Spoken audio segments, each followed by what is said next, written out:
Chapter 5 Kinship Organization of the Southern Zone. Number 1 General. The Southern Zone is here intended to cover those areas of South and Central India where the languages of the Dravidian family are spoken. For our purposes, it is convenient to divide this zone into 5 regions. Number 1 Karnataka, where the Canaries or Kannada language is spoken and whose people are called Kannaris or Kannadiga. Between Karnataka and Malabar is a small sub-region where the two languages Tulu and Kodagu are spoken, both of which, though distinct languages, are allied to Kannada. Number 2, Andhra Pradesh or Telangana, where the Andhra or Telugu language is spoken and whose people are called Andhras or Telugus. Number 3, Tamil Nadu, where the name of both the language and the people is Tamil. Number 4, Kerala or Malabar, where the language spoken is Malayalam and the people are known as Malayali. Number 5, the region which extends north of Andhra Desha from the forests of the lower reaches of the Godavari River through Bastar and western Orissa into southern Bihar. This region is one of mixed languages and peoples. The predominant populations are tribal peoples, the most important among them being the Koya, Gond, and Kond, who speak Kui, the Kolam, who speak Kolami, and the Oravan, who speak Kuruk. Besides these tribes who speak Dravidian languages, there are various other tribes speaking Munda or Austroasiatic languages, such as the Bondo, Gadava, and Saura of Orissa, the Ho, Santhal, and Kariya of Bihar and Bengal. In addition to the tribal peoples, there are also Hindu populations who speak Aryan languages. This region is thus a contact region of peoples who speak languages belonging to 3 distinct language families. The family organization of the Dravidian speaking peoples of this region reveals differing degrees of contact and assimilation with neighboring elements. The terminology is greatly affected by Marathi, Uriya, and Bihari, but in some cases preserves forms which help us to interpret the meanings of terms in other Dravidian areas. The southern zone presents a very complicated pattern of kinship systems and family organization.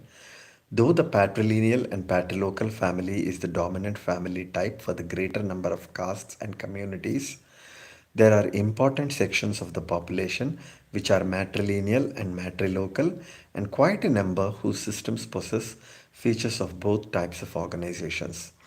As in the rest of India, most castes in this zone allow the practice of polygyny, and there are some who practice both polyandry and polygyny. In Karnataka, Andhra Pradesh, Tamil Nadu, and among certain important castes of Malabar, the predominant form of family organization is the patrilineal and patrilocal joint family. The family is composed of similar categories of kin as in the north. The males are born and live all their lives in the house of their paternal kin, while their wives are brought in from other families, and the girls born in the family are given away as brides into other families. In this zone, among the western and southern people in Malabar, the Nair, Tiyan, some Mohammedan Mopla, and in the Kannada district, the Bunt, the family is matrilineal and matrilocal. The matrilineal joint family called Tharwad is made up of a woman, her brothers and sisters, her own and her sister's sons and daughters, and the sons and daughters of her daughters and her sister's daughters. The following illustrative diagram shows the members of such a household. There's a diagram which has to be seen to be understood.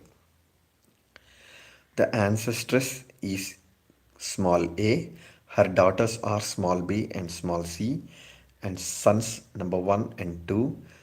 The children of small b are daughters small d and small e, and a son number 3. The children of c are two sons, 4 and 5, and a daughter, small f.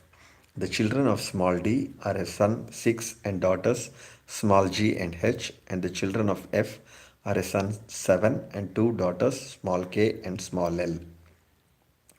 The remarkable fact about this household is that no relations by marriage live in this house.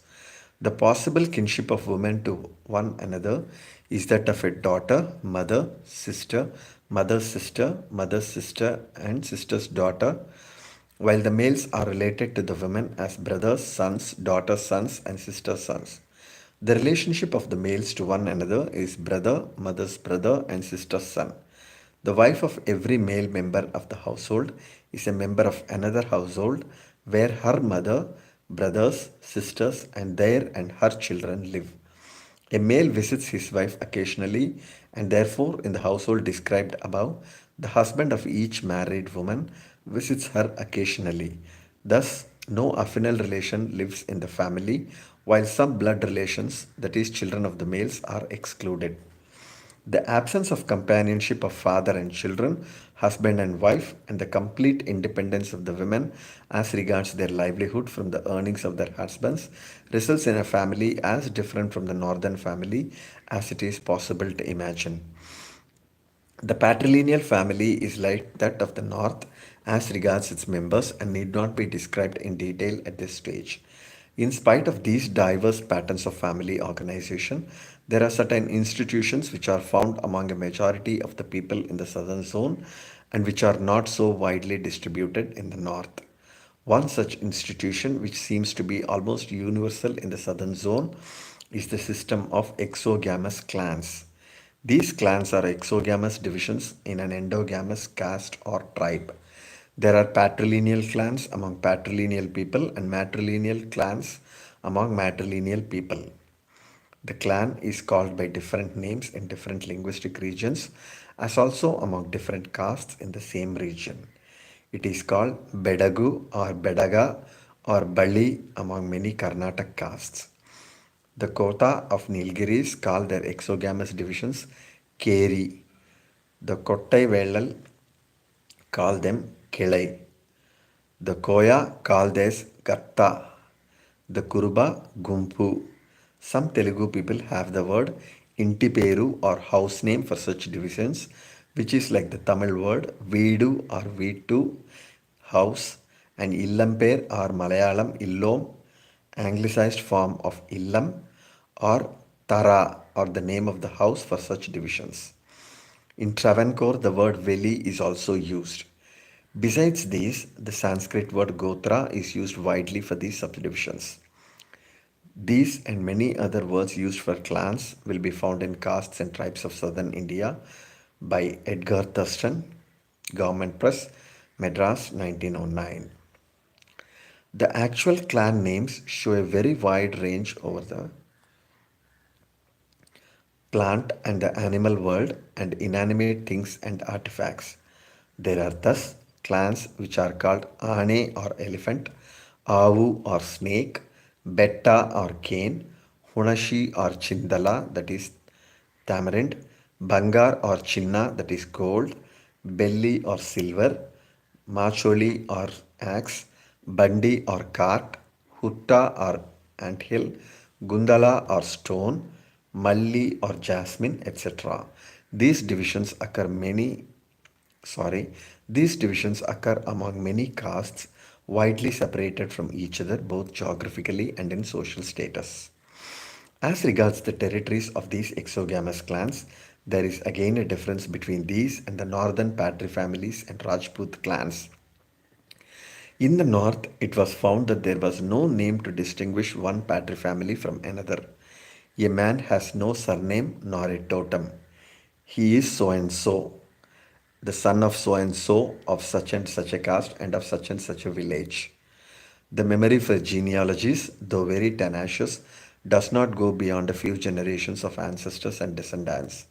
A caste in a village is held to be of one patriclan, and so no marriage is allowed within a village. Not only one village, but a group of villages are supposed to be settled by one patrilineage, and so marriage among its members is prohibited. Also, in Rajputana, certain territories are in possession of one clan. In the south, on the other hand, there does not seem to be this type of identity of a clan with one village or one territory. More than one intermarrying clans may live in one village and practice intermarriage for generations. It has been noted by Dr. Heimendorf that the Gonds, when migrating and founding new villages, prefer to form a group of intermarrying clans so as not to have to go far to seek spouses.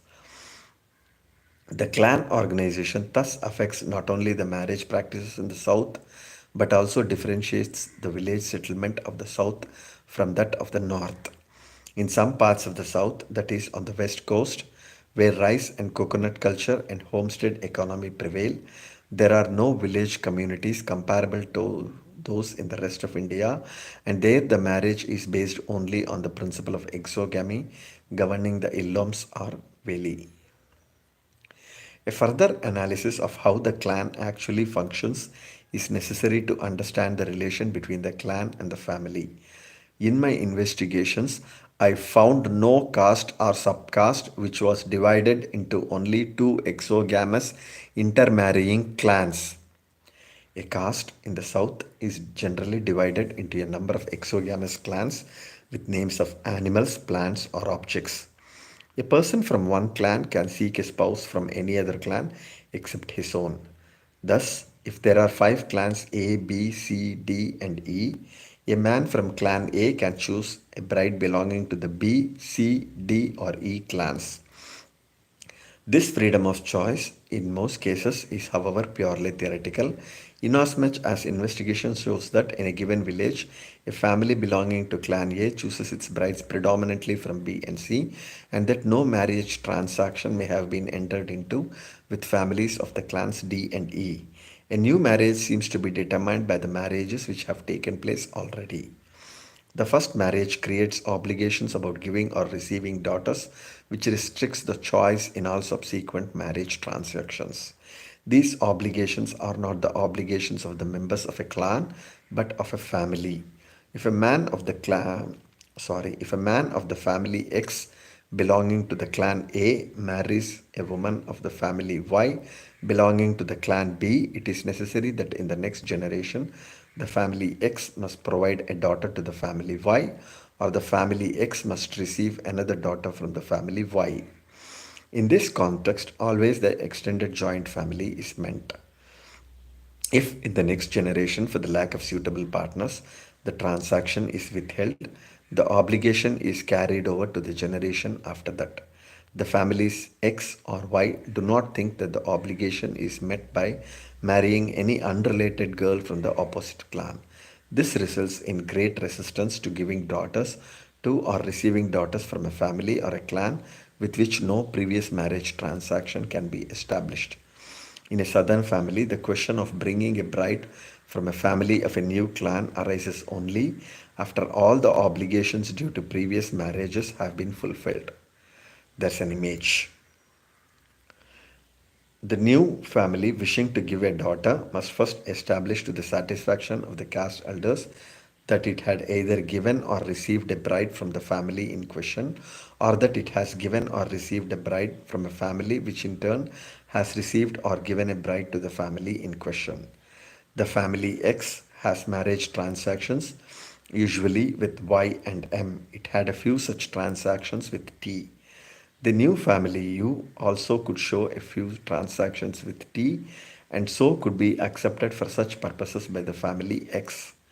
This elaborate precaution ensures that the new family belongs to the proper endogamous division and that it is a partner in the in-marrying smaller group to which one belongs. This illustration makes it clear that in a caste divided into exogamous clans, inter-clan marriages to cover all the clans never take place. Within an exogamous caste are thus formed smaller circles of endogamous units made up of a few families giving and receiving daughters in marriage.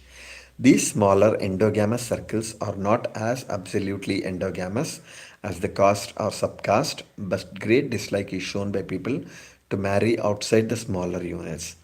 These smaller units, which we may call Kurram Chutram or Chutru, pronounced Chutram or Chutru following Tamil usage, are not made up of exogamous clans but of a few families from some exogamous clans. The endogamous caste is thus divided further into smaller units which, for all practical purposes, are mutually exclusive. There's a diagram.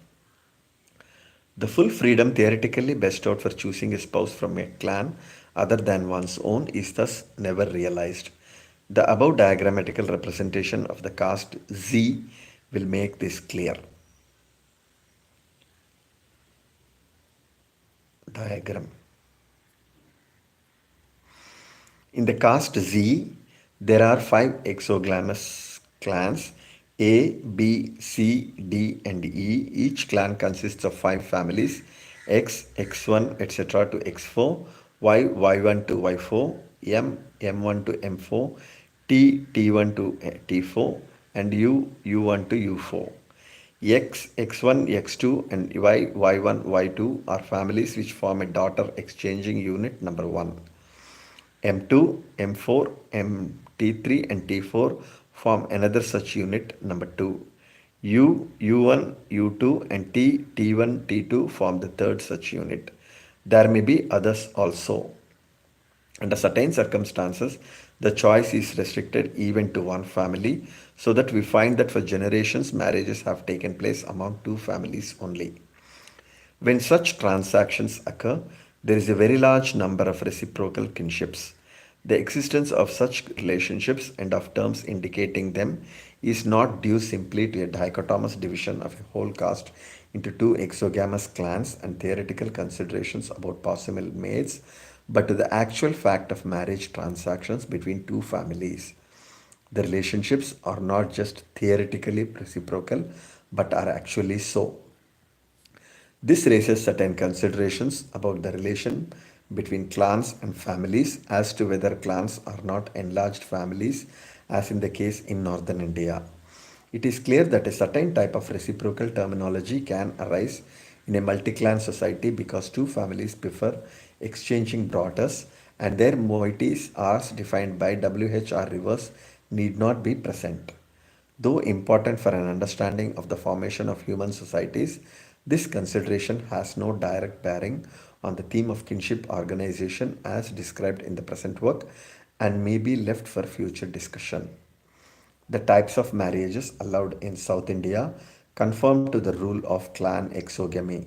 There is only one exception, and that is that there is a general prejudice against the marriage of the children of two sisters, that is, of maternal parallel cousins. This taboo is not observed in certain castes, Komati of Telangana or Andhra, and the Kurba of some parts of Andhra and Karnataka, who allow such a marriage if the maternal parallel cousins belong to different bellies. In South India, a man can and does sometimes marry his wife's younger sister. Two sisters sometimes marry two brothers, and this possibility may have resulted in the prejudice against the marriage of maternal parallel cousins. If two sisters are married into one family, their children will belong to the same paternal clan and so marriage is prohibited. If two girls marry into different families, they create different marriage obligations which do not touch the families into which they marry. Thus, if two sisters A and B of the family X marry respectively M of family Y and N of family Z, the family Y enters into an obligation towards X and the family Z also independently into an obligation to the family X, while no such obligation exists between the family Y and the family Z. We may say that though the families Y and Z can enter into a marriage bond on the principles of clan exogamy, there is no obligation to do so. There is a diagram. The families Z and Y, because they have received brides from the family X, are in duty bound to give brides in return or receive again brides from X. They each have definite marriage obligations with reference to the family X. They have, however, no such obligations towards each other. That one marriage leads to other necessary alliances can be seen from the type of preferential mating in the South. Number one, in a large number of castes, the first preference is given by a man choosing his elder sister's daughter as a bride. There are innumerable instances of such marriages. A man's elder sister is given in marriage to a family which is led into an obligation to give the daughter of the marriage back into the family from which they had originally received the bride. The following genealogy makes this clear. There's a diagram. The Hallur family had given their elder daughter Lingavva to a man Shankar from the Karmudi family. The daughter of Lingavva is Parvati Karmudi, who has married Ayyappa, the younger brother of her own mother. The Karmudi family have thus made a return of a bride to the Hallur family.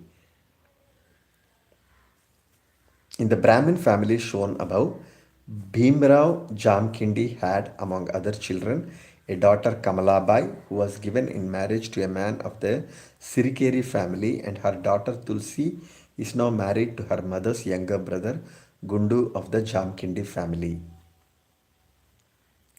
The right or obligation of a man to marry his elder sister's daughter is felt very keenly, and I have one case in which a man, a Lingayat, had to marry the daughters of both of his elder sisters.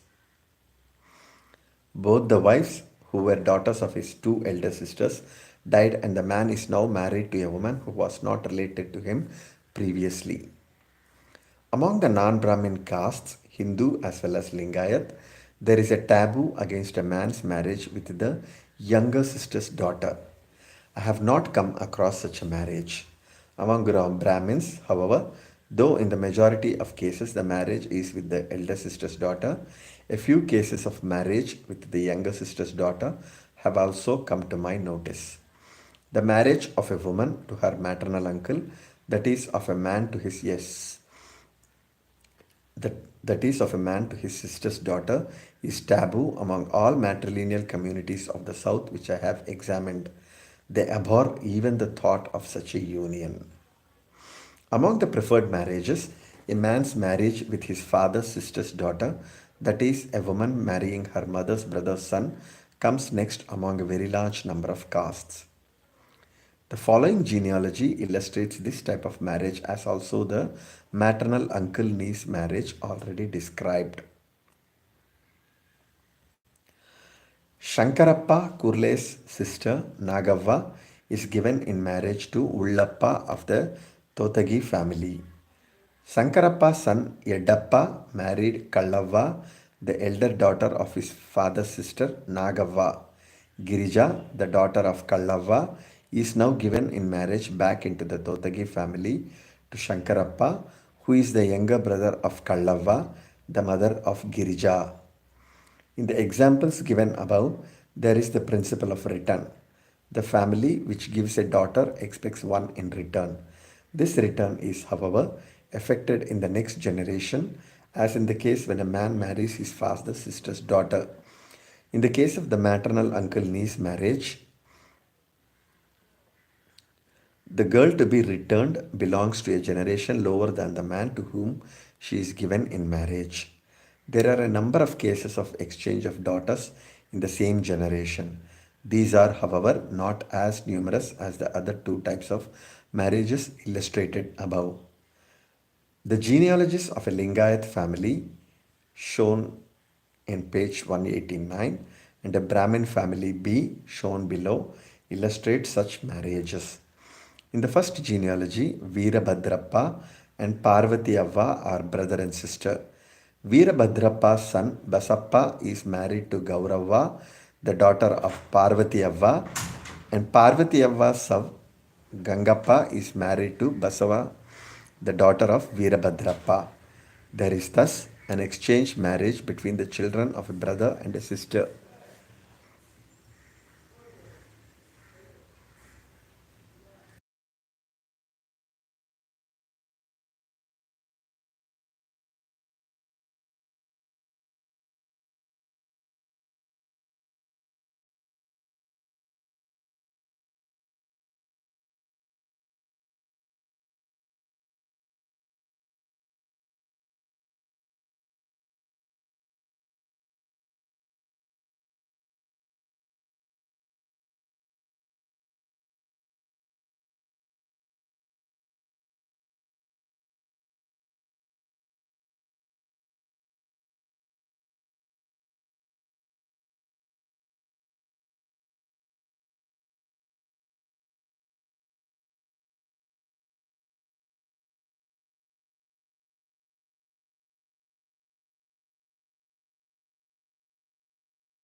In the first genealogy, Veerabhadrappa and Parvatiyava are brother and sister.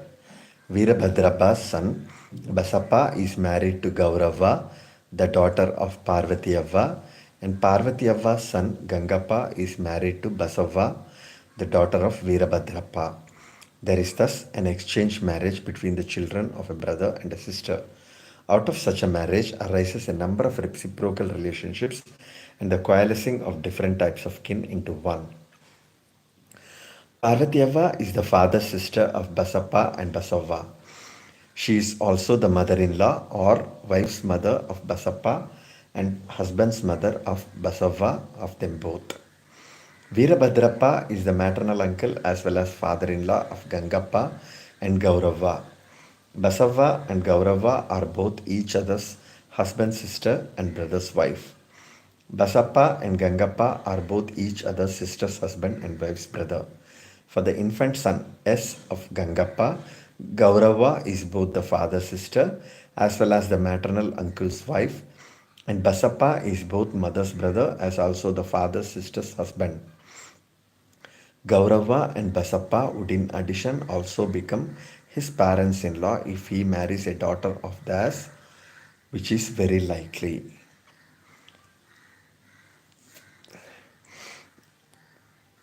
There is a diagram. The example B is taken from a family of Chitrapur Saraswats. These people are bilingual.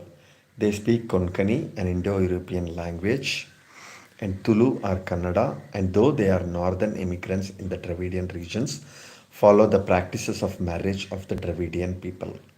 In this example also, the brother and sister Raghava and Rama have exchanged their, sorry, the brother and sister Raghava and Rama have exchanged their daughters. Number 3. The third type of preferential mating is that of a man with his maternal uncles, that is, mother's brother's daughter. There are some castes like the Havik Brahmins of Karnataka, the Kallar of Tamil Nadu, some types of Reddy in Andhra or Telangana, and many others who allow only this type of cross cousin marriage.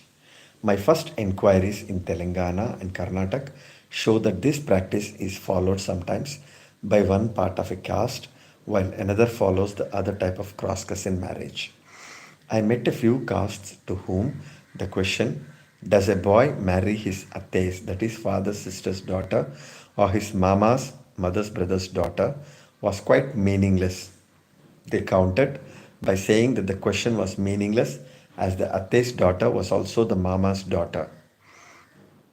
Further investigation showed that these people had practiced marriages by exchange of daughters of the kind illustrated in the genealogies of the families A and B shown above, and so the atte, that is father's sister, was also the mama's, that is mother's brother's wife, that is the father's sister had married the mother's brother, and so the question was meaningless.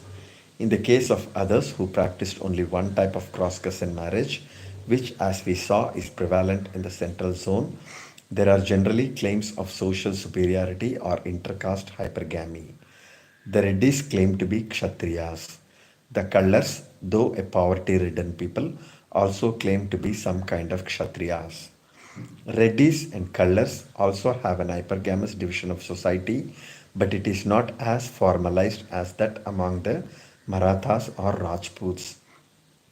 Among the castes which allow or rather make it obligatory for a man to marry his mother's brother's daughter and forbid marriage with the father's sister's daughter, there are some proverbs or sayings which express these sentiments. The Haviks and some other Brahmins use an expression which is identical with that used in the Maratha country. Bhalli tiragu byada means a wine must not return.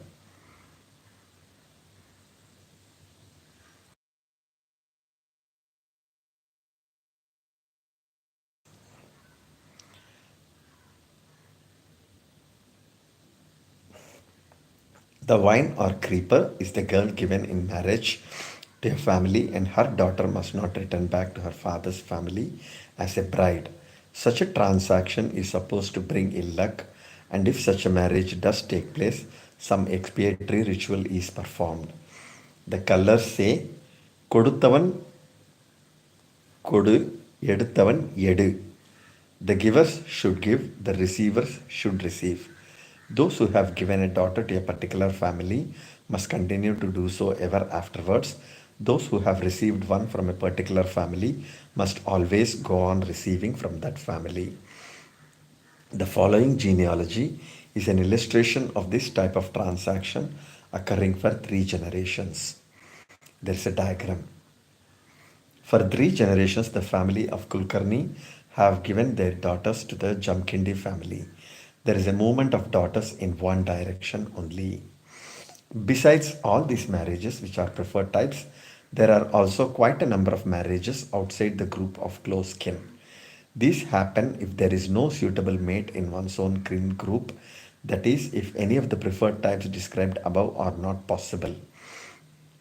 Among younger people, especially of the educated classes, there is a tendency to seek advantageous marriages outside the kin group.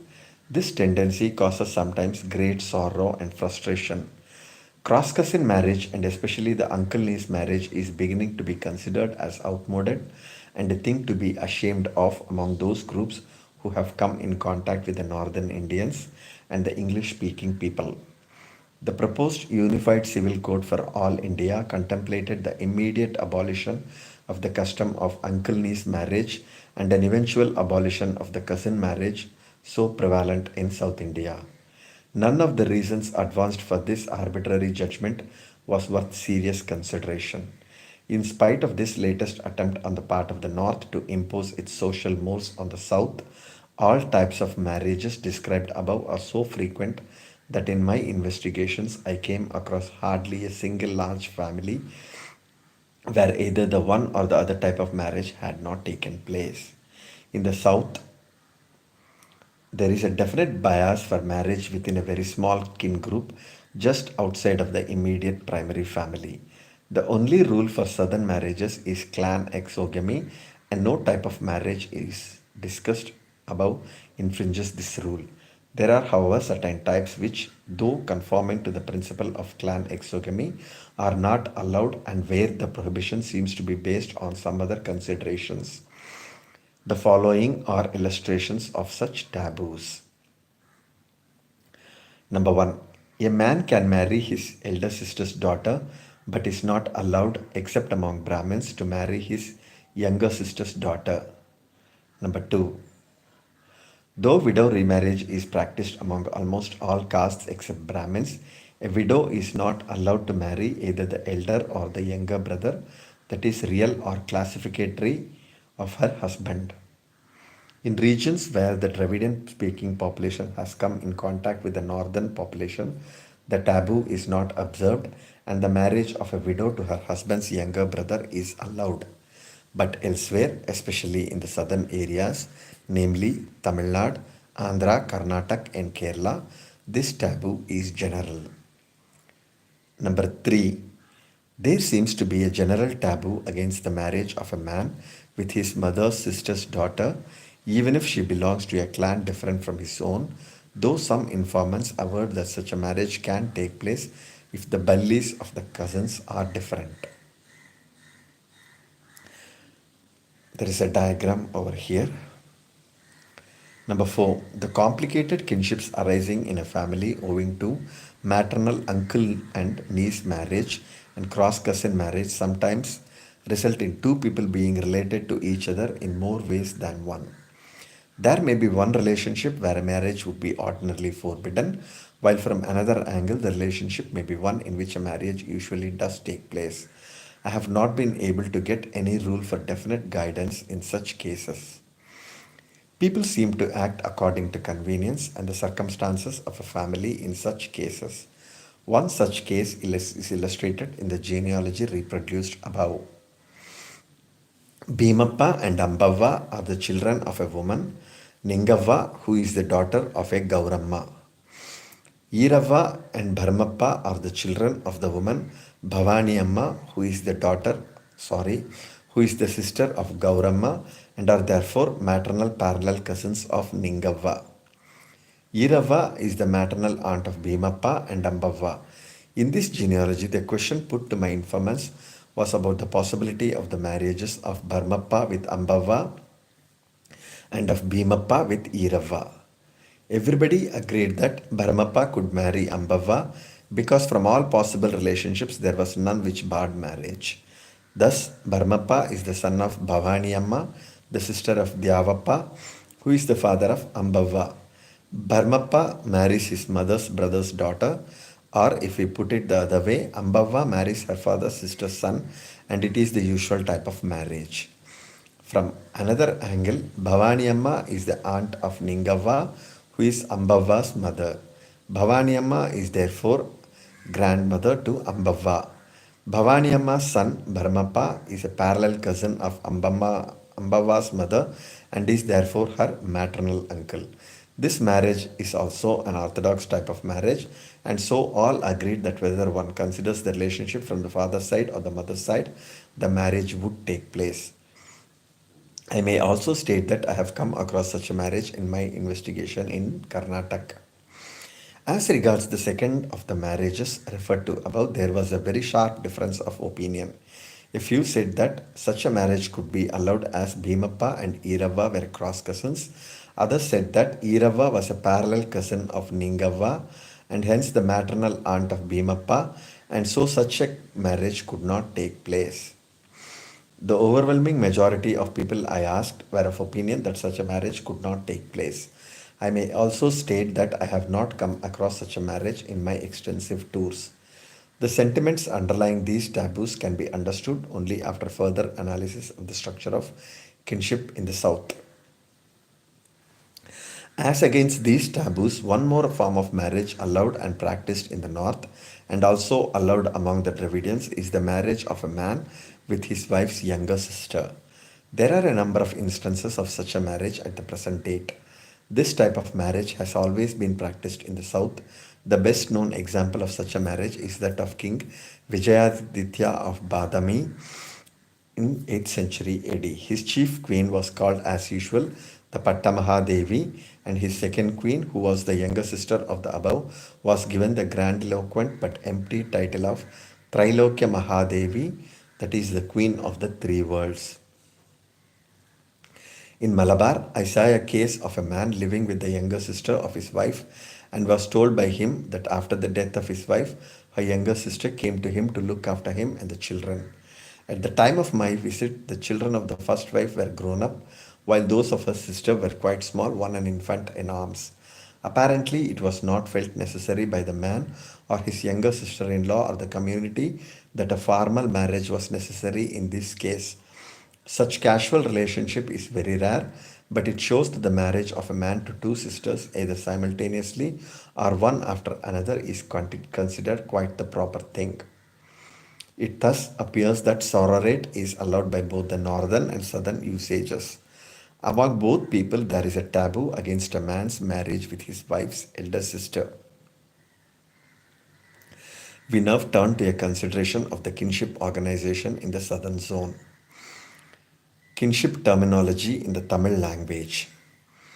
A bare narration of the usages as regards marriage is not enough to give a complete idea of kinship organization. One can give it only by giving examples from actual records, as was done in the case of the Sanskrit speaking people. We saw that the northern literature fully reveals the functioning of the kin and gives expression to sentiments, stresses, and strains inherent in a particular structure. It was not possible for me to undertake a similar task for the Dravidian area as I am not familiar with the languages. Secondly, the literature of the south is imitative to a great extent. The best known poets sing the stories of Ramayana and Mahabharata. Okay.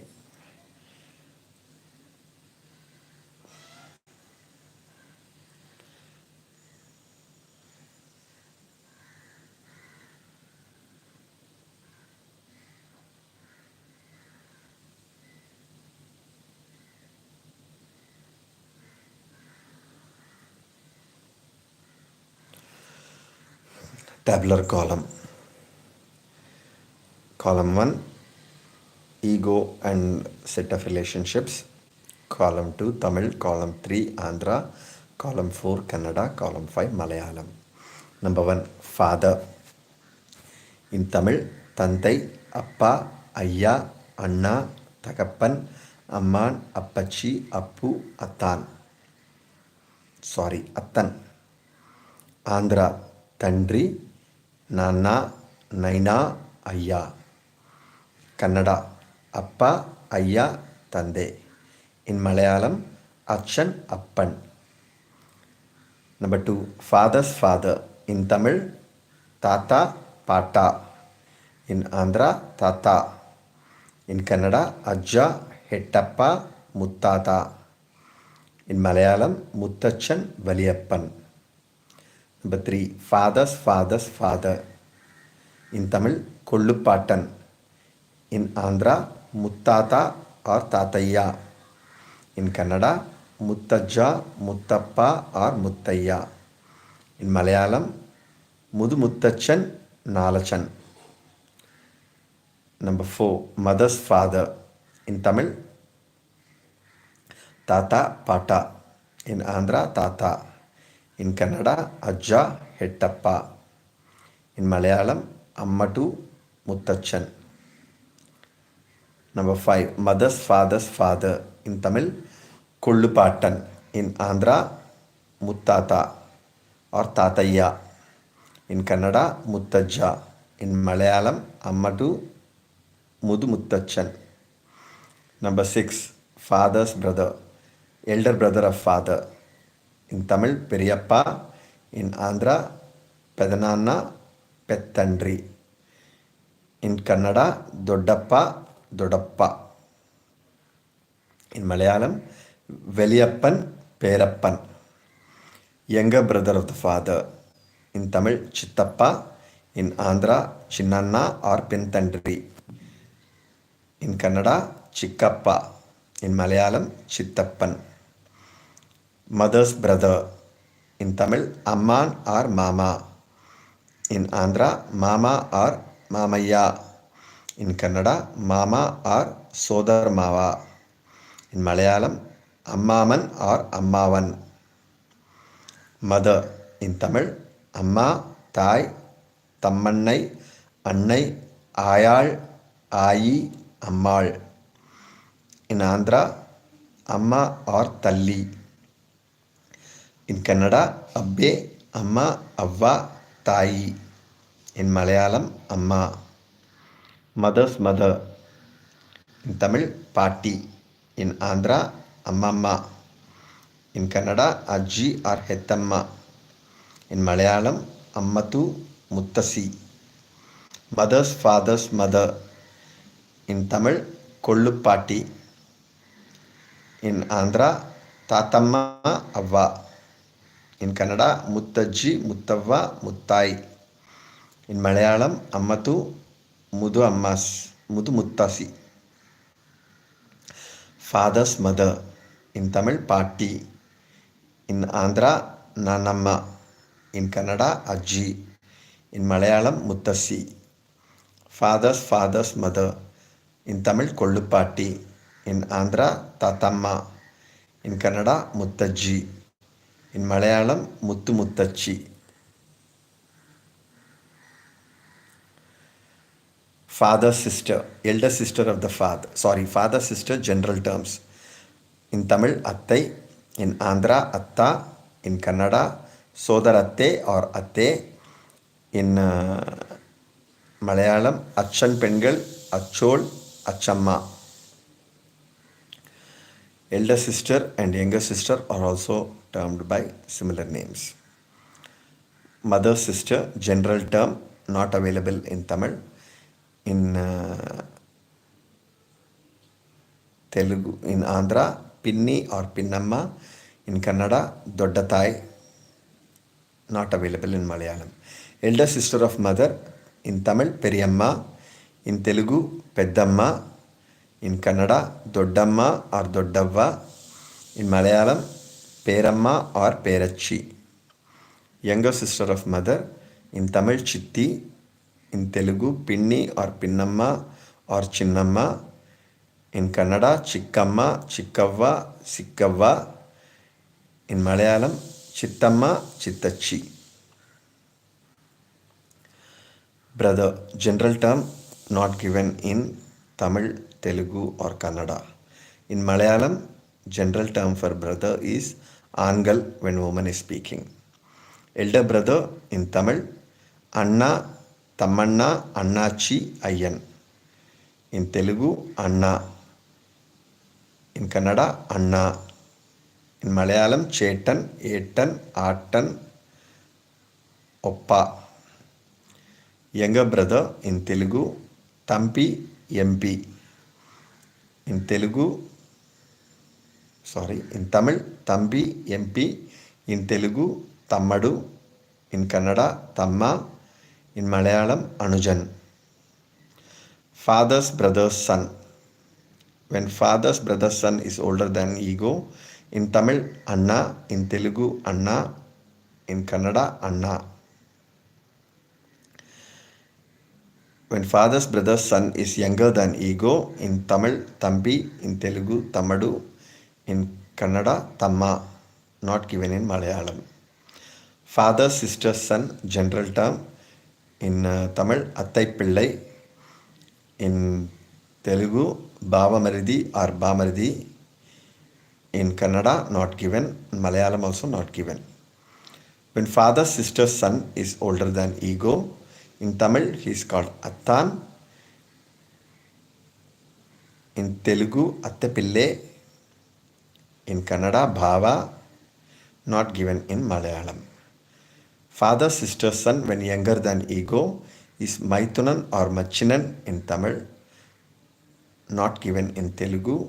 Maiduna, Maidana, Maida in Kannada. Not given in Malayalam. Mother's brother's son, general term.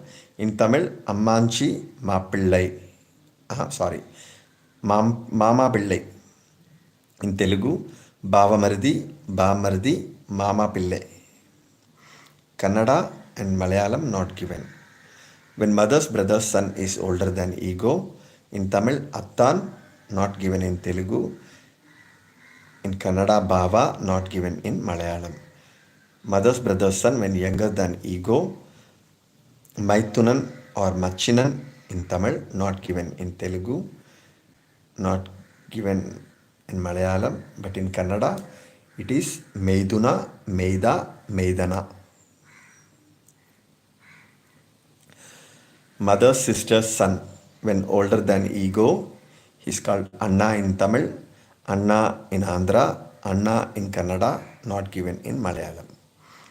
Mother's sister's son when younger than ego, Tampi in Malayalam, Tammadu in Andhra, Tamma in Kannada,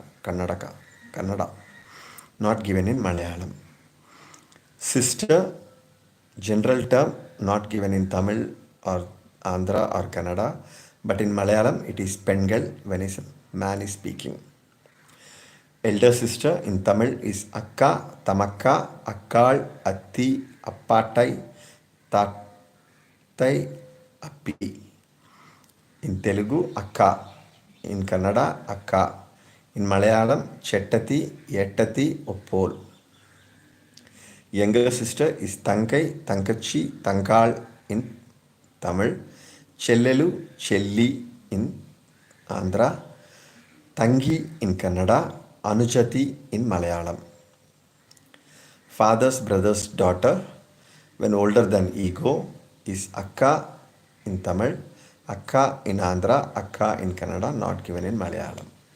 Father's brother's daughter, when younger than ego, is Tankai in Tamil, Chellelu or Chelli in Andhra, Tangi in Kannada, not given in Malayalam. Father's sister's daughter, general term, is Attangal, Attankar or Machini in Tamil, not given in Andhra, Kannada or Malayalam.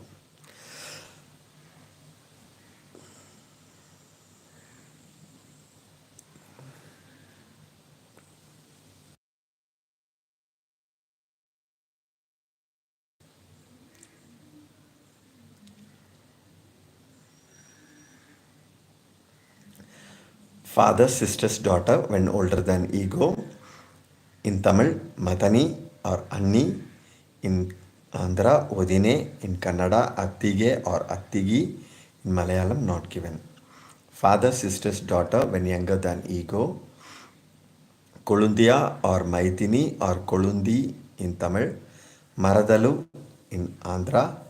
Nadini in Kannada not given in Malayalam. Mother's brother's daughter in Tamil, Ammangal or Ammangar. General term not given in Andhra or Kannada or Malayalam. Mother's brother's daughter when older than ego is Madani or Anni in Tamil, Odine in Andhra, Attige or Attigi in Kannada. When younger than ego, Kolundia, Kolundi, Madini, Machini in Tamil, Maradalu in Telugu, Nadini in Kannada. Mother, sister's daughter when older than ego, Akka in Tamil, Akka in Andhra, Akka in Kannada. When younger than ego, Tangai in Tamil, Chellelu or Chelli in Andhra, Tangi in Kannada, not given in Malayalam. Son is Magan or Pillai in Tamil, Koduku or Kanna in Andhra, Maga in Kannada, Makan in Malayalam. Brother's son, when a man is speaking, is Magan or Pillai in Tamil, Koduku in Telugu, Maga in Kannada, not given in Malayalam. Brother's son, when a woman is speaking, is Marumakan or Maruman in Tamil, Menalludu or Alludu in Telugu, Alia or Sodaralia in Kannada, Marumakan in Malayalam. Sister's son, when a man is speaking, is Marumakan, Maruman or Mappillai in Tamil, Menalludu or Alludu in Telugu, Alia, Sodaralia in Kannada, Marumakan in Malayalam. Sister's son, when a woman is speaking, is Magan in Tamil, Koduku in Telugu, Maga in Kannada, not given in Malayalam. Son's son is Peran in Tamil, Manumadu in Telugu, Mammaga in Kannada, Peramakan in Malayalam. Son's son is Kolluperan in Tamil, Munimanamadu in Telugu, Marimaga in Kannada, not given in Malayalam. Daughter's son is Peran in Tamil, Manumadu in Telugu, Mammaga in Kannada, not given in Malayalam. Daughter's son's son, Kolluperan in Tamil, Munimanamadu in Telugu, Marimaga in Kannada, not given in Malayalam. Daughter is Pen or Pennu or Makal or Pon or Pinnaval or Pinni in Tamil, Kuturu, Bidda or Kutu in Telugu, Magalu in Kannada, Makal in Malayalam. Brother's daughter, when a man is speaking, is Makal or Pen or etc. in Tamil, Kuturu or Bidda in Telugu, Magalu in Kannada, not given in Malayalam. Brother's daughter, when a woman is speaking, is Marumakal in Tamil, Menakodalu in Telugu, Sodara Sose or Sose in Kannada, Marumakal in Malayalam. Sister's daughter, when a man is speaking, is Marumagal in Tamil, Menakodalu in Telugu, Sodara Sose or Sose in Kannada, Marumakal in Malayalam. Sister's daughter, when a woman is speaking, is Magal or Pennu in Tamil, Kuturu or Bidda in Telugu, Magalu in Kannada, not given in Malayalam.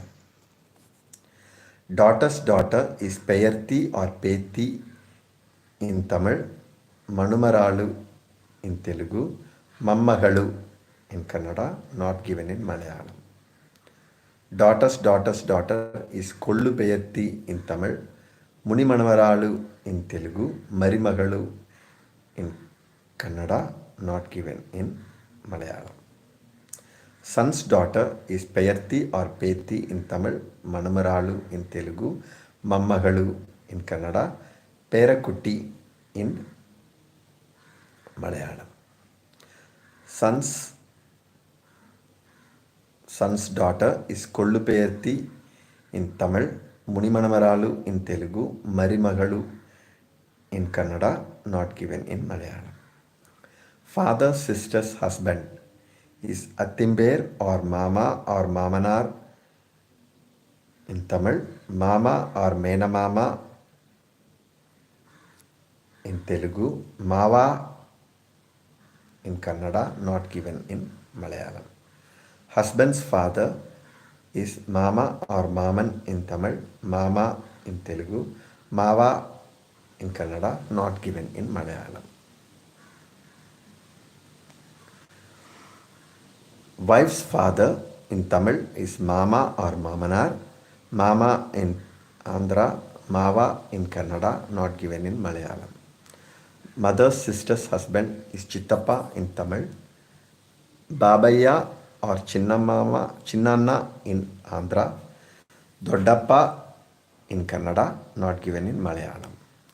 Mother's brother's wife is Mami or Ammami or Attai in Tamil, Atta in Andhra, Atte or Sodaratte in Kannada, Ammai or Ammai Amma in Malayalam. Father's brother's wife is Periyamma or Chitti in Tamil, Dadamma or Pinni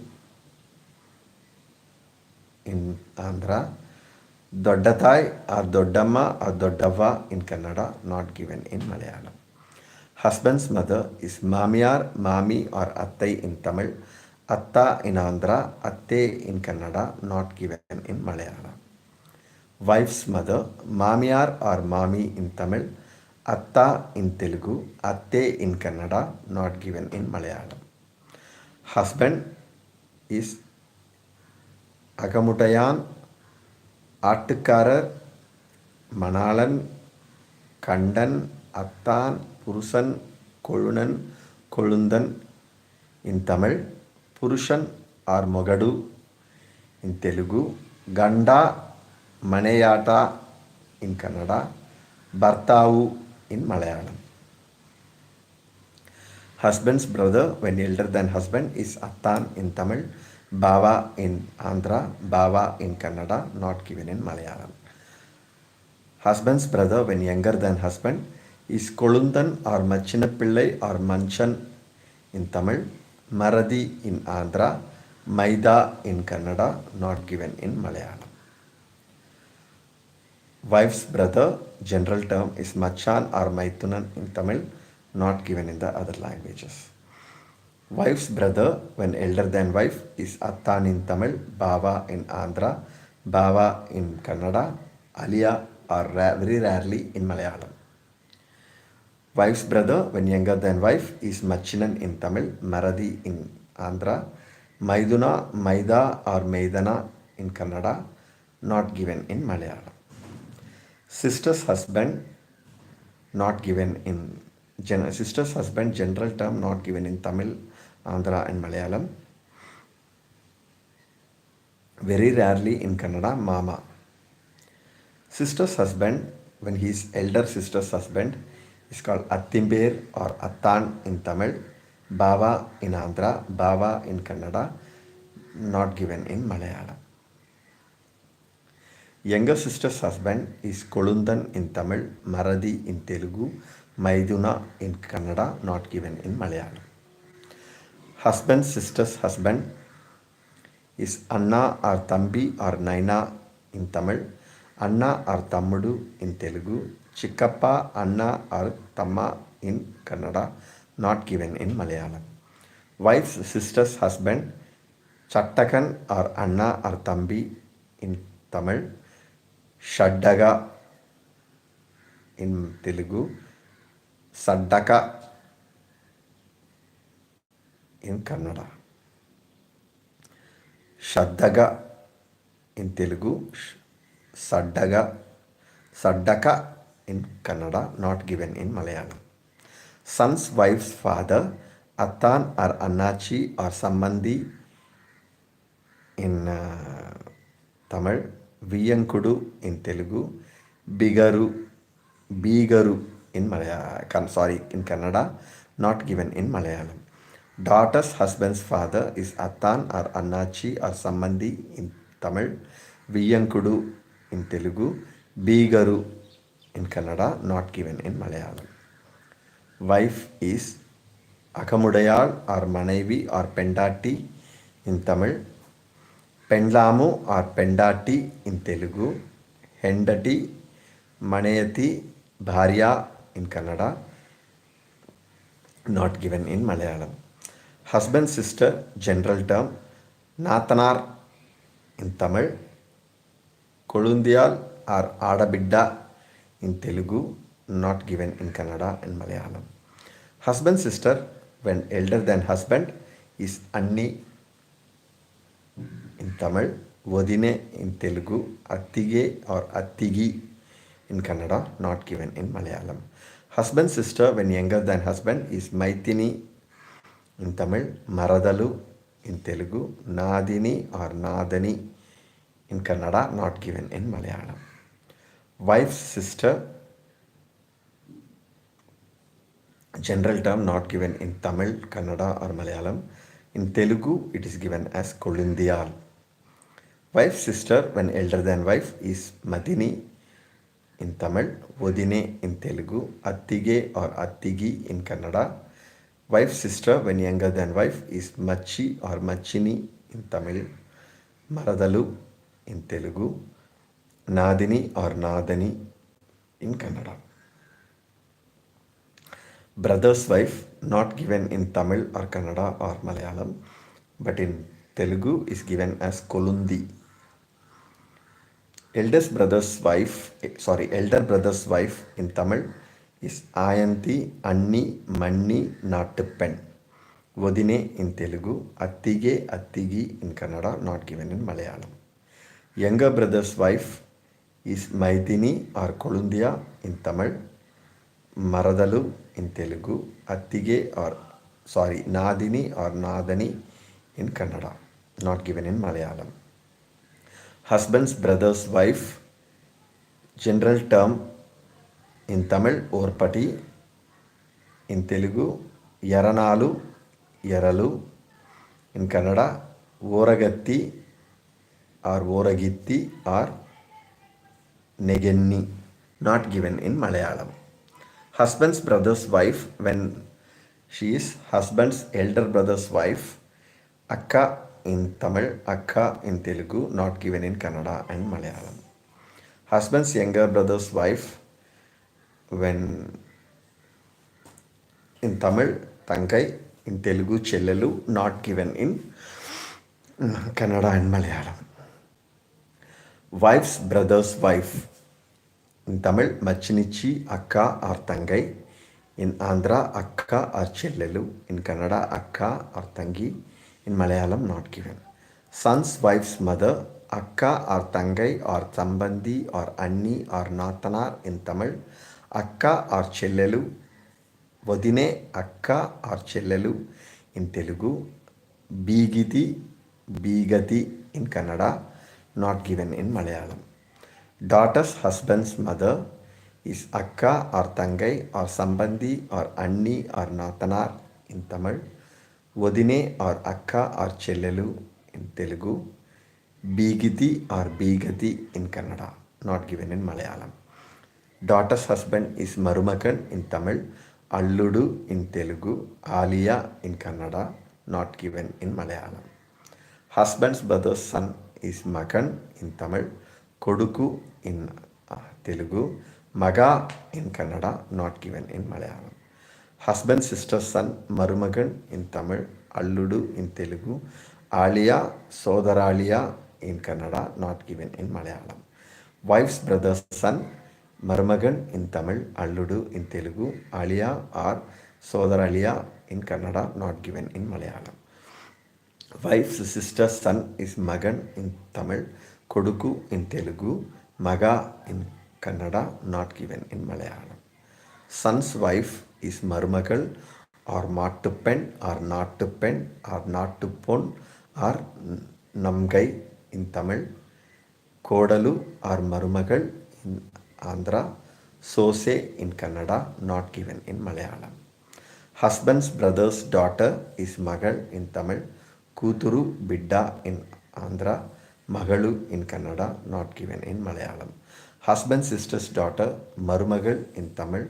Kodalu in Telugu. Sose or Sodara Sose in Kannada, not given in Malayalam. Wife's brother's daughter, Marumagal in Tamil. Kodalu in Andhra. Sose or Sodara Sose in Kannada, not given in Malayalam. Wife's sister's daughter, Magal in Tamil. Kuturu or Bidda or Chaviti Talli in Andhra. Sorry. Kuturu or Bidda in Andhra. Magalu in Kannada, not given in Malayalam. Father's wife other than Ego's mother is not given in Tamil. In Andhra, it is Chaviti Talli. In Kannada, Malatai, Savatitai. In Malayalam, not given. Mother's husband other than Ego's father, not given in Tamil or Telugu. In Kannada, it is Malatande. In Malayalam, not given. Co-wife, not given in Tamil or Telugu. In Kannada, it is given as Savati. In Malayalam, also not given. Co-husband, not given in any of the languages.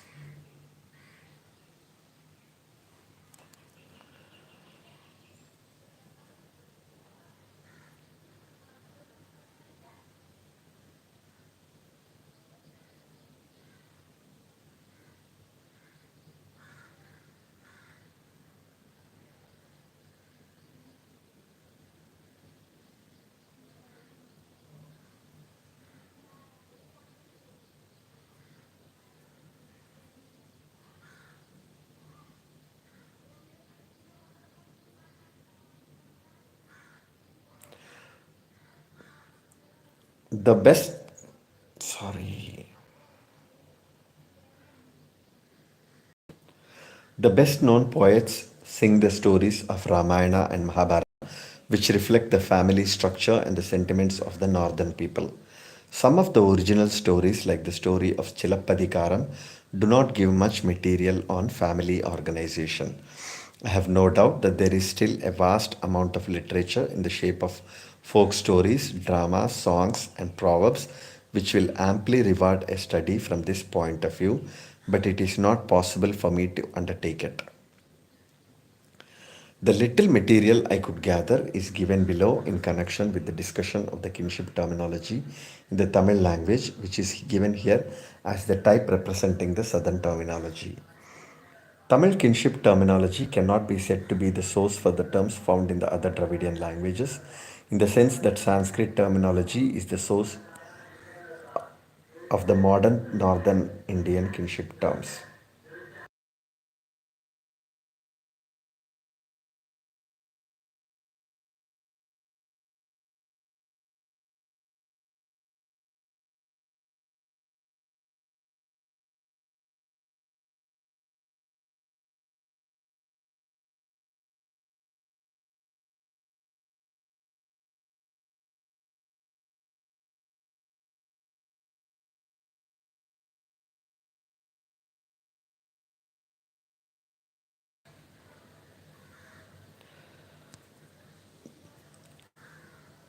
Tamil kinship terminology cannot be said to be the source for the terms found in the other Dravidian languages, in the sense that Sanskrit terminology is the source of the modern North Indian kinship terms. The exact relationship of the southern languages to each other is not yet fully traced, but I have chosen the Tamil terms because their meaning could be fixed by referring to literature which is older than the literature of the other Dravidian languages. A number of words in the other languages are found in Tamil, and it gives the forms of words which may be more purely Dravidian. The terms given above were gathered by personal enquiry among Tamil speaking people of various castes. Then they were checked by the help of the Tamil lexicon, and lastly, an attempt was made to get at their exact use in Tamil literature. I have to confess, however, that the last effort could be but very meager in view of my very scanty acquaintance with the language. The table also contains terms in the other three major languages of this zone. The first thing that one notices about the kinship terms in Tamil is the very large number of terms used for some relations. A number of these terms seem to be borrowed and completely integrated into Tamil.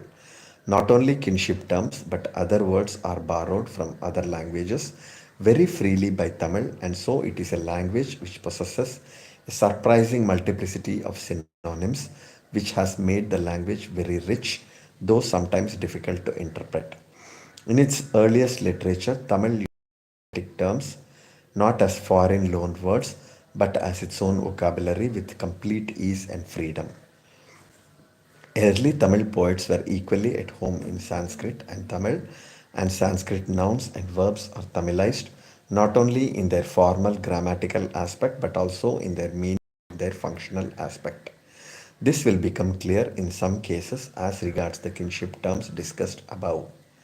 In the list given above, it was found necessary to drop terms which are used for different kin in literature but which are not kinship terms as such. Such terms are, for example, An Pillai or male child is used for son as well as husband.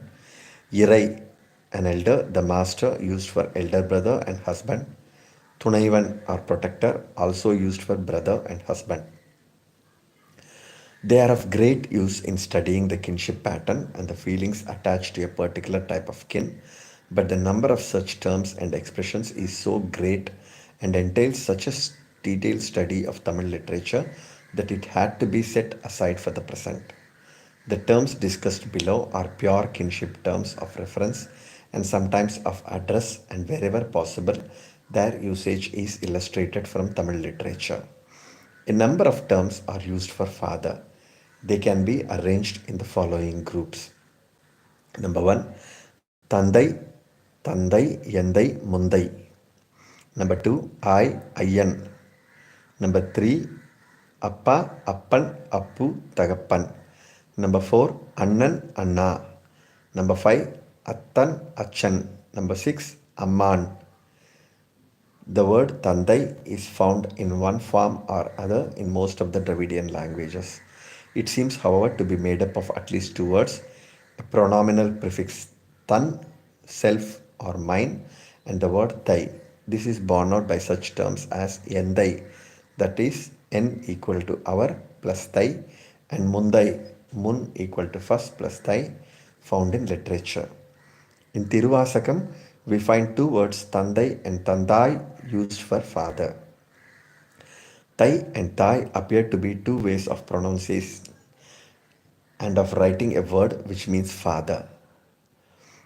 In Prakrit also we have the word Taya derived from Sanskrit Tata or father. The Tamil word may be borrowed from Prakrit. This seems very likely when we find that the word Thai is used for mother. Tai is the usual feminine form of the word Tata, and though it is not found in Prakrit, it may well have been coined in Tamil. We have already seen that in Hindi we have similarly derived words Tai or Ta. The Hindi words being Tau and Tai, that is father's elder brother and his wife. Tantai is thus a word made up of Tan plus Tai and means my father.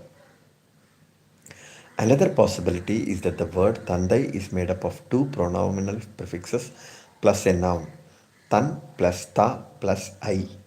The word I alone is used for father. Ta plus I has an analogy in another word, taka plus ta plus akka, where instead of the usual tan prefix, we have merely a ta. Thus, tha plus I gives us the word thai, and thinking that the whole word was a noun, people gave it another prefix. This possibility seems remote because there are innumerable forms like tantai, nundai, mundai, yandai, pundai, which all have thai as the noun, to which are prefixed tan, mun, pun, and other pronominal and adverbial prefixes. The very fixed meaning of the word Tandai or father shows that the word is derived from Prakrit thai or father. The words in have a more general application and are used for any elderly relation or an unrelated but respected person. It seems to be derived from the Sanskrit word Arya, though its Pali form Ayya or Ayyaka. Through its Pali form, through its Pali form Ayya or Ayyaka. We have seen that the Sanskrit word Arya has a wide use and the same wide application is found for the words I and Ayyan in Tamil. Tam Ayyan is found in Tiruvachagam and also Ayyan and may mean father, though the translator translates Tamayyan as elder brother.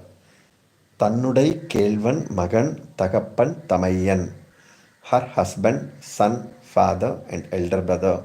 As all male relatives are mentioned, this translation seems to be quite correct.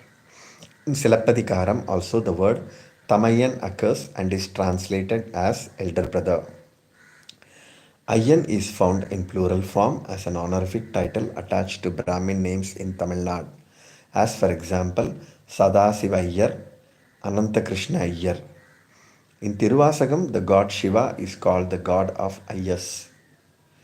It may be noted that a particular Brahmin sect exists still which calls itself Brihacharana Malayanala Brahmins, and they apply Iyer as a suffix to their names and are worshippers of Shiva. I or Iyer thus also seem to be borrowed from Sanskrit Arya and have retained the original connotation and application of the word. The third group of words are Appa, Appan, Appu, and Tagappan. Tagappan is made up from Ta equivalent to Tam plus Appan and is found in literature and also in speech. At the present day, Appan, Appa, and Appu are used almost universally in Karnataka as kinship terms and also as honorific suffixes to the names of men of all castes, Hariyappa, Ningappa, etc. In Tamil literature, it is used for father. The word Anna is used at present generally for the elder brother, but it is used in literature for father or lord. In Tulu, Anne means mother's brother from Tulu dictionary. The words Attan and Achan are also used for father. The word Attan is not in use in spoken Tamil now. The word Achan is used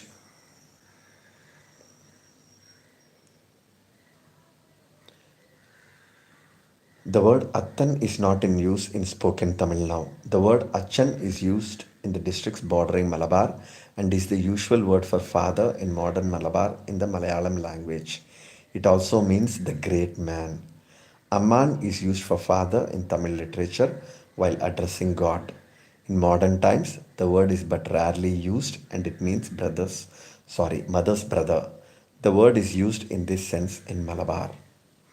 Except Tandai, all the words that is Anna, Atta, Appa, Ayya, Achan, and Amman seem to be used for any elderly or powerful or respected person and only gradually seem to have acquired their present fairly definite connotation.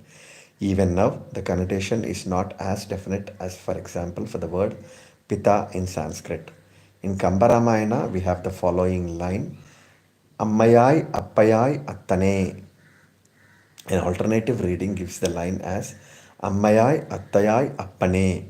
It is an address by Sita to the monkey hero Hanuman. She says, O Attan, you have become my Amma as well as my Appa. Or in the alternative reading, it would mean, O Appan, you have become my Amma as also my Attan or father. Attan and Appan were terms which could be used for any respected stranger as also for father. The word Annan or Annal is also used for any person for whom respect is felt. Anmai means nearness or height, and Annamalai, the southern mountains, are supposed to get that name because of their height.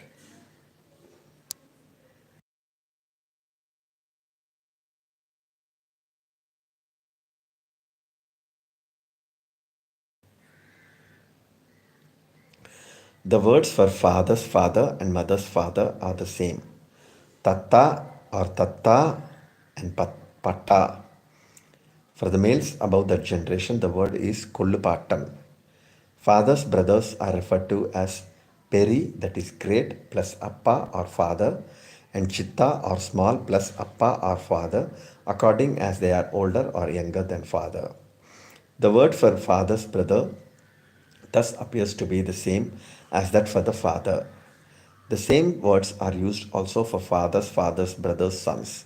The words for mother's brother are amman and mama. We have already seen that the word mamaka is used in later Sanskrit, and the modern word mama used all over India is derived from the word mamaka. The word mama or mamaka.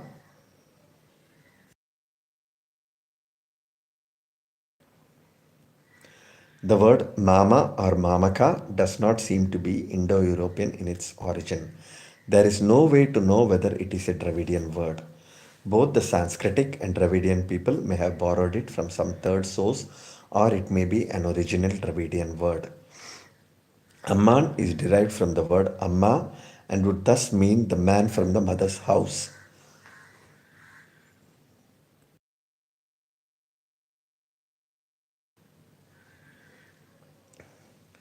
But we have already seen that this word is used also in the meaning of sir or father in literature. The word mamanar, which is the plural form of maman, is used at present for father in law. The many words for mother are also best arranged in groups. Number one, thai or thai.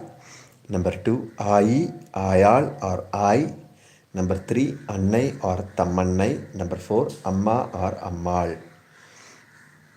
Thai is the feminine of the word Thai discussed above. The Kannada word Thai or Thai is generally associated with Tande, Tamil Tandai. Thai is only a shorter form of Thai. I, or ayal are all derived from Sanskrit Arya. The suffix al is used both for man and woman. It means a ruler or a person and may stand for both a man and a woman. Example, annal, a ruler, but sometimes it is used in such a way as to indicate a woman and then appears to be in opposition to the suffix an.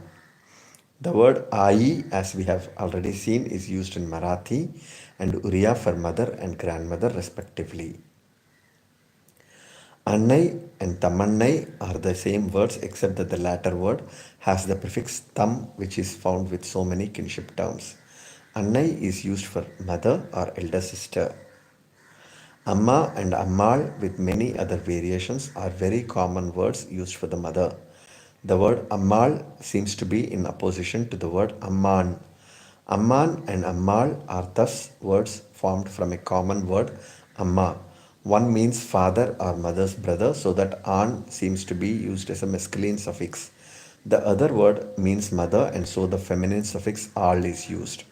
Amma thus seems to be a word which had no original, definitely feminine connotation. Amman is male Amma, Ammal is female Amma. It would seem as if Amma, the most common word for mother, had a more general meaning connoting somebody respected. The word Amma is found in Kannada, Malayalam, and Telugu today. It is used as a suffix to a woman's name, as Appa is used for a man's name. Example, Lakshmi Amma, Parvati Amma, etc. It everywhere means mother or woman. But to this rule, there is one exception. In modern Tulu, Amme means father and Appe means mother. In medieval Kannada also we find Amme used for father in expressions like Ammana Gandharva, sorry, Ammana Gandhavaranam, Ammana Gandhavaranam, the father's intoxicated elephant, the father's favorite brave son. In modern Kannada, we have a reminder of the ancient usage of the word appe for mother in the term abbe for mother, which I had recorded without understanding its significance. The word party is used for father's mother and mother's mother, and kollu party for great grandmother, that is for father's and mother's grandmother. The word petror is used for parents. Or is a plural suffix which denotes male or female, meaning those two. Petrudal means to give birth to. Petror are the persons who have given birth to oneself. This word is descriptive and not like Sanskrit pitarau, which is dual of pitra or father. The word for father sister is attai. The same word is used for the wife of mother's brother and for the mother-in-law. Mother's sister is called Periyamma or elder mother or Chinnamma or simply Chitti, the little mother, according as the relative is older or younger than the mother of the speaker. The same terms are used for the wife of the father's elder and younger brother. There is no term for brother. There are separate terms for an elder brother and a younger brother. The expression உடப்பிறப்பு, born of the same parents, is used sometimes for brothers and sisters together. உடன் பிற உடன் பிறந்தவ் is used in the same way for a brother. பிறந்தான், I think. உடன் பிறந்தான் is used in the same way for a brother, but the word is not used frequently and is a descriptive word which I have never heard. Quite frequently, one hears the expression Anna Tammanderu, that is Anna and Tammi, used for brothers in Karnataka. The words for elder brother are Anna or Tamanna and other words derived from these. We have already seen that this word is used for father also.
The words for younger brother are Thampi or MP. Thampi is the word used most at the present time. MP is used in literature and shows that the word Thampi is made up of two words, a prefix tham and a word P, just as MP is made up of M or my and P. The word MP is apparently a short form of the word pin. We have also the following words in Tamil. Tarpin, which is the same as Thampi, the prefix tham becomes tar, and the word pin is retained in full. Pin is used for younger brother. Then there are words like pinnai, pinnan, pinnavan, pin pirandan, all meaning younger brother, and pinnaval, pin pirandal, which mean younger sister. The word pin means either younger or one who comes after. Pin pirandan thus means a male child born after oneself. The word Pinnai is used for one's own younger sister and for the mother's younger sister in Tamil and for any small girl in Gondi. The words Anna and Thampi are used for father's brother's son and mother's sister's sons, that is for parallel male cousins also. Many words are used for the sons of the father's sister and mother's brother. Attai Pillai means the child of Attai. Attan is used for a son of the father's sister or mother's brother if he is older than the speaker. In a personal communication, I was told that Attan is also used for husband among some Tamil speaking people. Maman Pillai or Ma Pillai is mother's brother's child. Ammanchi is also used. The word is also used for a younger sister's husband. The words Machampi Machantar are used for the elder male cross cousin or for the elder sister's husband or for husband's elder brother. Machan, Machinan, and Machunan are used for a cross cousin generally, but they are used sometimes for a younger cross cousin. Maithunan or Nan Maithunan, that is, once Maithunan is used for a male cross cousin or for a sister's husband or for wife's brother. Murai Pillai or Murai Ma Pillai are also used for a cross cousin. It can also be used for any person one can marry. Menarikam or Menarikam denotes the relationship by marriage, especially that between brothers-in-law. Maitunmai and Machunamai also denote the same relationship. The words Maitunan, Maitunmai seem to be derived from the Sanskrit word Mithuna or Maithuna. The word Machunan may either be derived from Sanskrit Maithuna or it may be another form of Machina. The words Machinan, Machandar, etc. may be original Dravidian, but they are not found in all Dravidian languages. There is a Tamil root, Mechudal, which means to appreciate.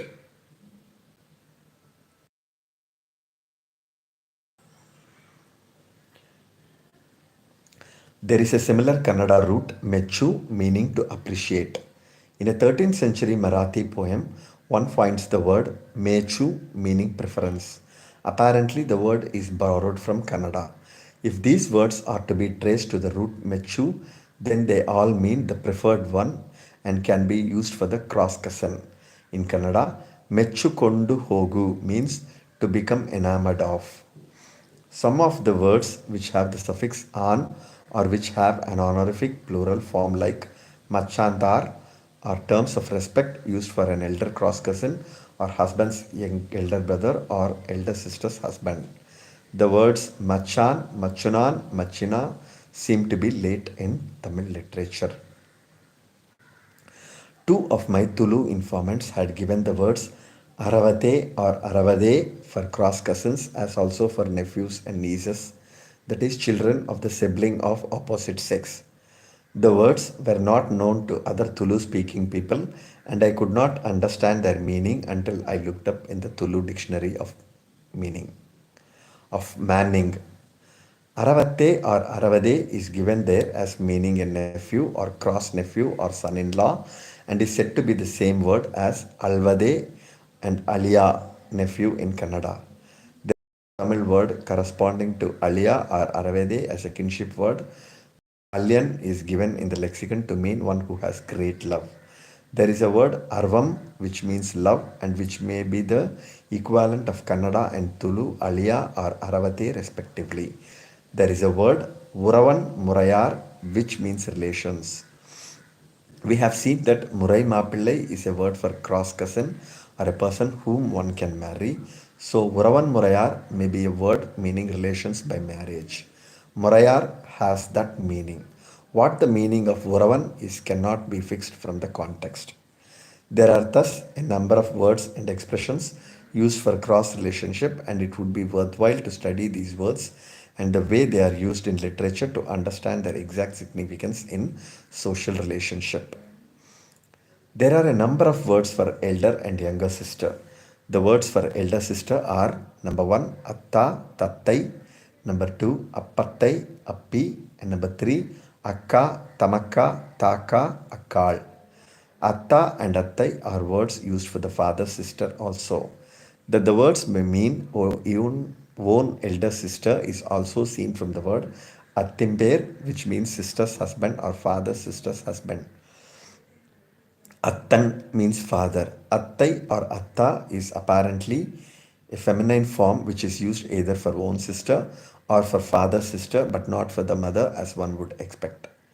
In the same way, appi and appattai are feminine forms of the word appan, which, as we have seen above, means father.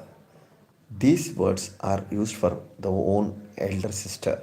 The word appai is sometimes used for father's mother. It is a compound word made up of appa, father, plus ai, mother, and is not merely a feminine form of the word appa.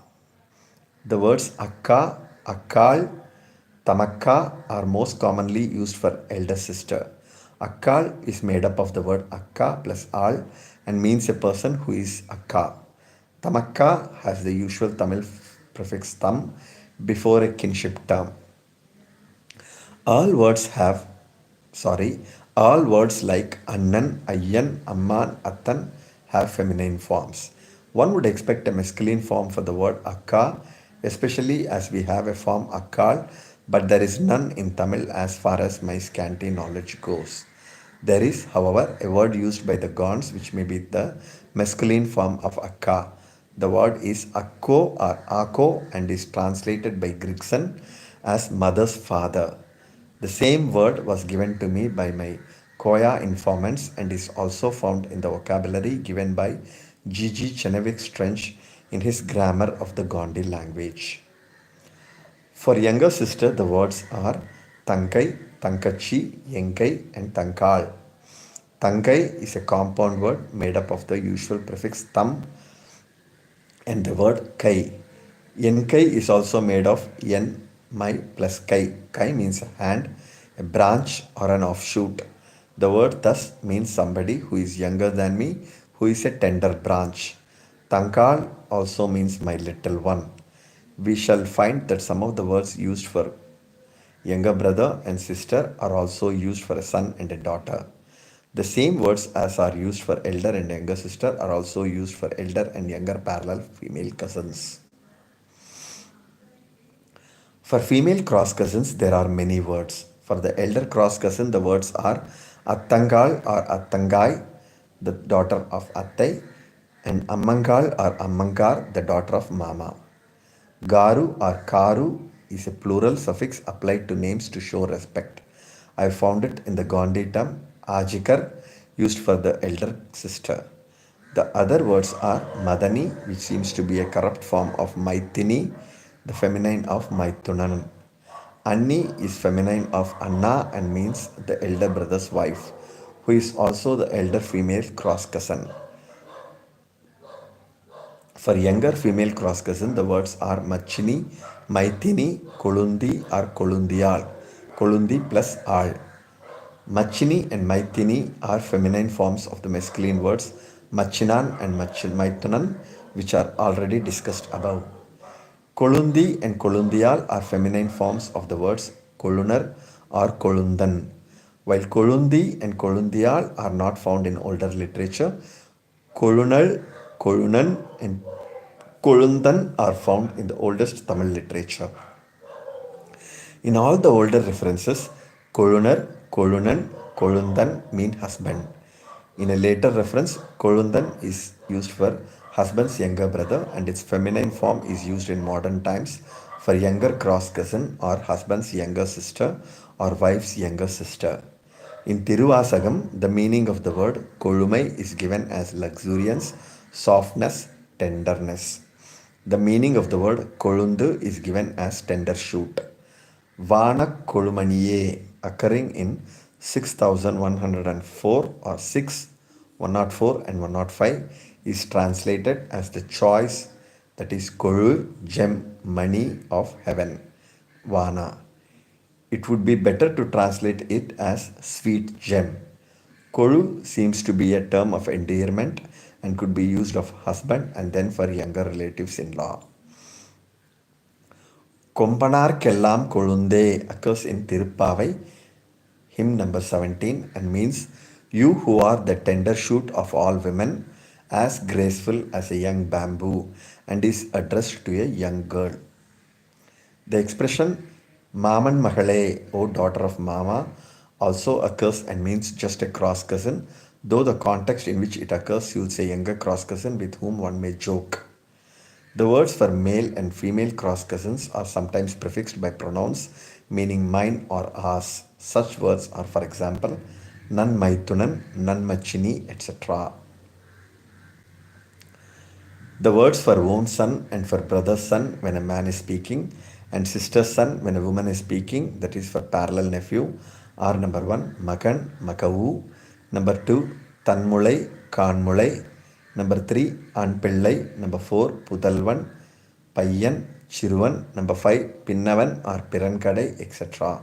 Of these, Makan is the one most frequently used. Makan or Magu with its feminine form Makal is equivalent to daughter and plural Makkal meaning children are often used. Are used oftenest. Maku means small and all these words can be translated by the expression little one male, little one female and little ones. Mulai means a sprout. Tanmulai is our sprout and Kanmulai or Kalmulai is little sprout. Kal is sun, blossom, refer Tangal, our son. Anpillai means male child. Putalvan is also a bird or a sprout. Payyan and Chiruvan are used for a boy or a young man and are found in old Tamil literature. Pinnavan is the youngest son or brother. Pirankadai also means the last born. The feminine forms of the above words are used for the daughter or for parallel niece. They are Makalu Pen Pillai or merely Pen, Pennu, Pon, Ponnu, Putalvi, Chirmi, etc. The words for boy or girl, which mean young man or young girl, are also used for husband or wife. Son, and daughter.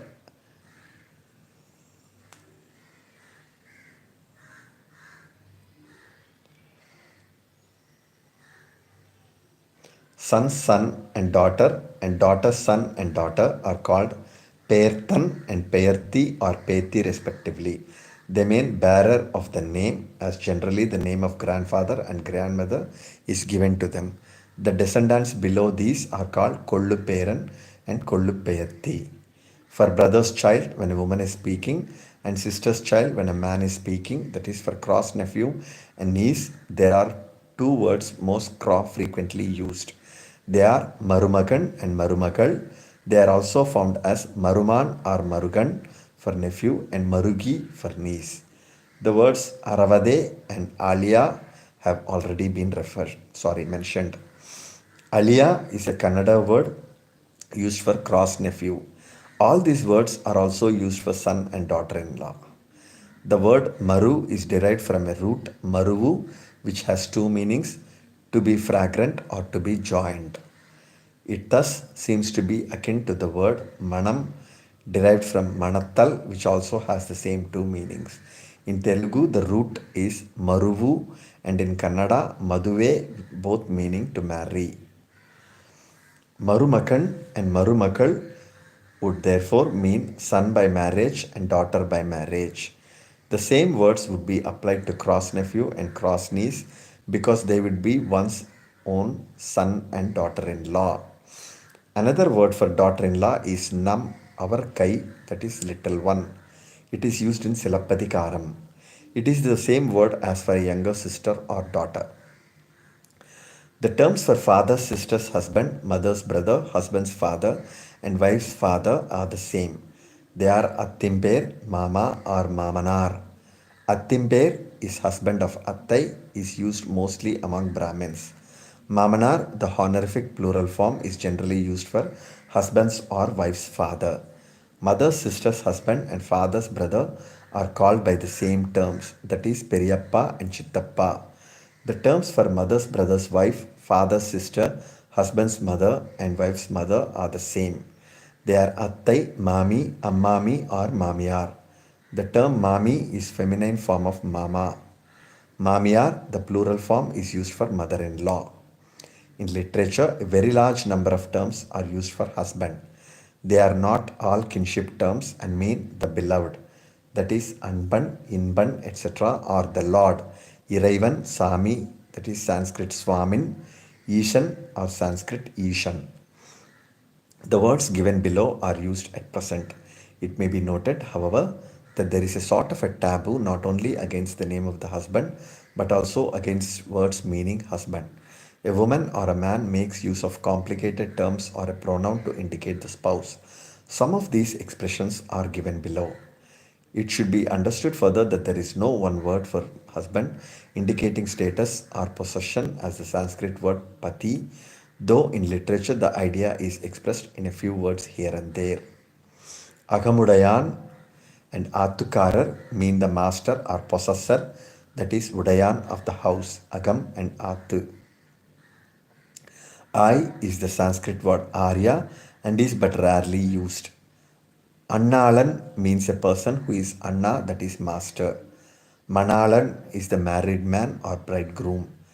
Kandan and Purushan mean the man. Kandan is the same as Kannada Ganda. Attan means husband. It is not used frequently and seems to be a masculine form of the word Attai. The words Kolunan and Kolundan have already been discussed. The terms for husband's elder brother and elder sister's husband are the same. They are Attan or Attimber. The words for husband's younger brother and younger sister's husband are Machinan, Maithunan, and Kolundan.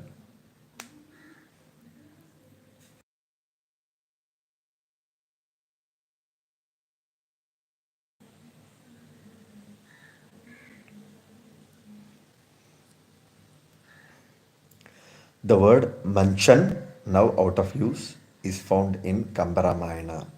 In Sundarakanda is also found the word Ilaivarku, to my younger brother-in-law. Ilai means the young one. In Travancore, among Nambudri Brahmins, the word Ilaya was given to me for husband's younger brother. It also means the younger one.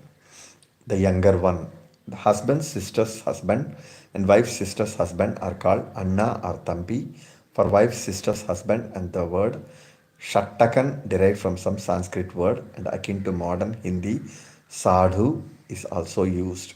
Son's wife's father and daughter's husband's father are called Attan, Anna or Annachi or Samandhi derived from Sanskrit Sambandhin. The words for wife are Agamudayal, Manaivi, Athukari. Feminine forms of the words Agamudayan, Manalan, and Athukaran. Another word is Pendati, which is a compound word made up of pen or woman, and Chadi, meaning species from the Sanskrit Jadi. This word is found in Malayalam, Telugu, Penlamu, and Kannada. Hendati. The words for husband, sister, brother's wife, and wife's sister are the same as those for the cross cousin. Anni, the feminine form of Anna, is used for all the older ones of these relations, that is, husband's elder sister, wife's elder sister, and elder brother's wife, while Madini or Manni, Machini, and Kolundi are used for the younger in status relative. Mattupen, Nattupen, Manattupen, Manattupen, or Nathanar are words which are also used for these relatives. Manattupen is the woman of the house in which one is married, or a woman who comes to our house through marriage. Ayandi is another word used for the elder brother's wife. It is either a feminine form of the word Ayyan, which is used for elder brother or father, or it is a compound word formed of Ayyan plus Ti being a word derived from Sanskrit Stri, woman or wife, like the Hindi word Tia, meaning wife, and means the wife of Ayyan. Sanskrit Stri is equivalent to Prakrit Iti or Tia, equivalent to Tamil Ti. Husband's brother's wife is called Akka, that is the eldest brother's wife, and Tangai, the younger brother's wife. That is, the same words are used as for one's elder and younger sister. Sometimes the word Voipidiyal, pronounced Vorpadiyal, is used for husband's brother's wife or wives of brothers may refer to one another by this term. Pati, step, all, person. Padi, Padi, step, all, person. The whole word means one who has the same status as oneself. Wife's brother's wife is called Akka or Tangai or Machinichi. The word Machinichi seems to be made up of the word Machina plus Ichi, that is the wife, Ichi from Prakrit Iti from Sanskrit Stri, of Machinan, that is the wife's brother. Machini, the direct feminine form of the word, is used for wife's sister, and so a new word is needed for the wife of the Machinan. These words are parallel to the northern words Sala, that is wife's brother, Sali, wife's sister, and Salej or Salali. Sala Eli, the wife of the wife's brother, which we have already discussed. Son's wife's mother and daughter's husband's mother are called Akka, Tangi by man, and Anni or Nathana by woman. Daughter's husband, daughter's husband, husband's sister's son, and wife's brother's son are called the same as cross nephew, that is Marumagan, while husband's brother's son and wife's sister's son are called the same as own son, that is Makan. Son's wife, husband's sister's daughter, and wife's brother's daughter are called Marumagal, and husband's brother's daughter and wife's sister's daughter are called the same as one's own daughter, that is Mahal. There are certain words for kinship in general. The words oftenest used are chutram and Uravin Murayar. Uravin Murayar seems to refer to relations by marriage. Muraipen, Muraipillai are words which are definitely used for a boy or a girl whom one may marry, and so Murayar does definitely denote kin by marriage. If Uravu has any connection with Aravade, it would also mean the same, but the connection is not clear and the literary use of the term is not very definite. It seems to be used generally for kin or relation. Chutru can best be translated by the word circle and seems to connote all kinship, including the consanguineous and affinal. Thus, there does not seem to be the differentiation which one finds, for example, in Mahabharata between Sage, that is one's own, and Soyere, that is relations by marriage. Perhaps there may be such a word and it has escaped my attention. But even if there is no such distinction, it is not to be wondered at when we consider the fact that in the kinship terminology which we have described above, there are no kin by marriage which are not at the same time relations by blood. In Kamparamayana, the word Kilainar is used for own kin. Sita gives a message to all her relatives. First, she mentions the people of her husband's house, and then she gives a special greeting to her father's people. Kilainar are the people of one's Kilai. We have seen that Kilai is given as a word for clan by many Dravidian castes and tribes. Kilainar can therefore be translated as clanmates, father's people, as against the Murayar, the husband's people. A summary of the kinship terms and its peculiarities will at once make clear its salient features as also its differences from the northern terms. The number of different terms for different relatives is smaller in the Dravidian languages than in any of the northern Sanskritic languages. All the terms for relations by marriage found in the northern systems are absent in the south. In the north, there are parallel terms for the immediate small family and the relations by marriage, like those given below for Sanskrit. Number one. Number two. Pitr, father. Matr, mother. Bratr, brother. Shvashra, sister. Duhitr, daughter. Sunu, son. Shvashura, father-in-law. Sorry, column 2. Shvashura, father-in-law. Shvashru, mother-in-law. Devr, brother-in-law. Nanandr, sister-in-law. Snusha, daughter-in-law. Jamatr, son-in-law.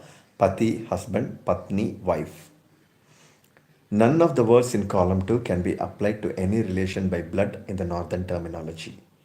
In the Dravidian terminology, however, the terms for the relations in the second column are absent except for the terms for husband and wife. Even these terms are not exclusive and are applied to other relatives also, like Kolunan, or they are not status terms but terms of endearment or merely terms meaning man and woman. In the north, there are terms for extended relationship. Some of these relatives are blood relations and some are relations by marriage.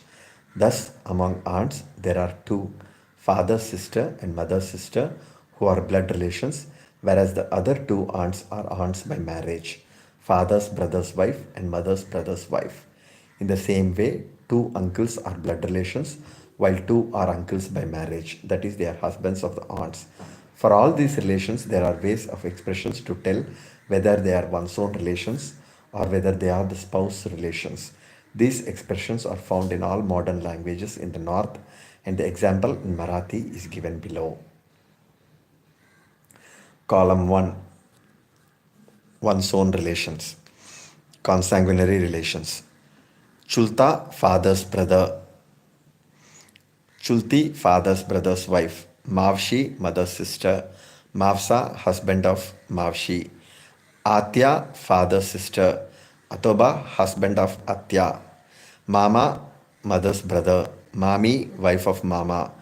Chulat Bhav, brother through Chulta. Chulat Bahina, sister through Chulta, that is, daughter of Chulta. Column 2. Affinal relations. Chulat Sasra, spouse's father's brother. Chulat Sasu, spouse's father's brother's wife. Mavas Sasu, spouse's mother's sister. Mavas Sasu, spouse's mother's sister. Mavas Sasra, husband of Mavas Sasu. Ate Sasu, spouse's father's sister. Ate Sasra, husband of Ate Sasu. Mame Sasra, spouse's mother's brother. Mame Sasu, wife of Mame Sasra. Chulat Dir, husband's male cousin. Husband's father's brother's son. Chulat Manand, Chulat Nanand, husband's female cousin, husband's father's brother's daughter. Atedir, husband's cross male cousin, husband's father's sister's son. Ate Nanand, husband's cross female cousin, husband's father's sister's daughter.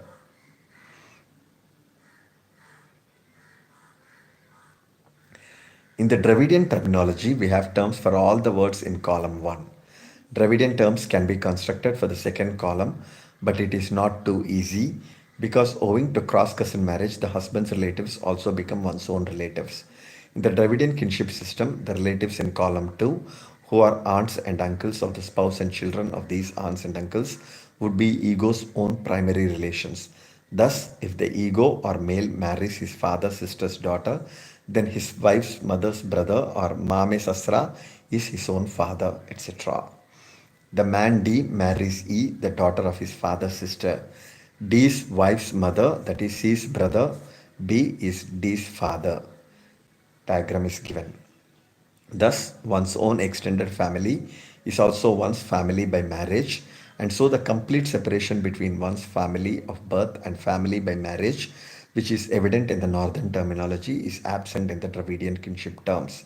The dichotomy of status and sentiments expressed in such northern terms, like Kanya, unmarried girls of the family, and Vadhu, married women, Dhyanti, the same as Kanya, and Ranti, the same as Vadhu, Maher Vasin, that is Kanya living with mother, Sasur Vasin, that is Vadhu living in father-in-law's house, Sage, one's own relatives, and Soyere, relatives by marriage, Maher, mother's house, and Sasar, father-in-law's house, are absent in the south. A girl does not enter the house of strangers on marriage as in the north. Her husband is not the perfect stranger to her as he is to her northern sister.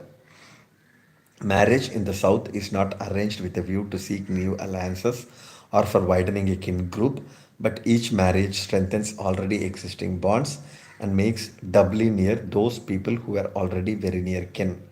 Because of this one difference, the pattern for the development of the personality of a man and a woman must be entirely different in the North and in the South. No special norms need to be evolved for the behavior of the married girl, or no special precautions need be taken for ensuring her loyalty to the husband's house. Neither does marriage symbolize separation from the father's house for a girl.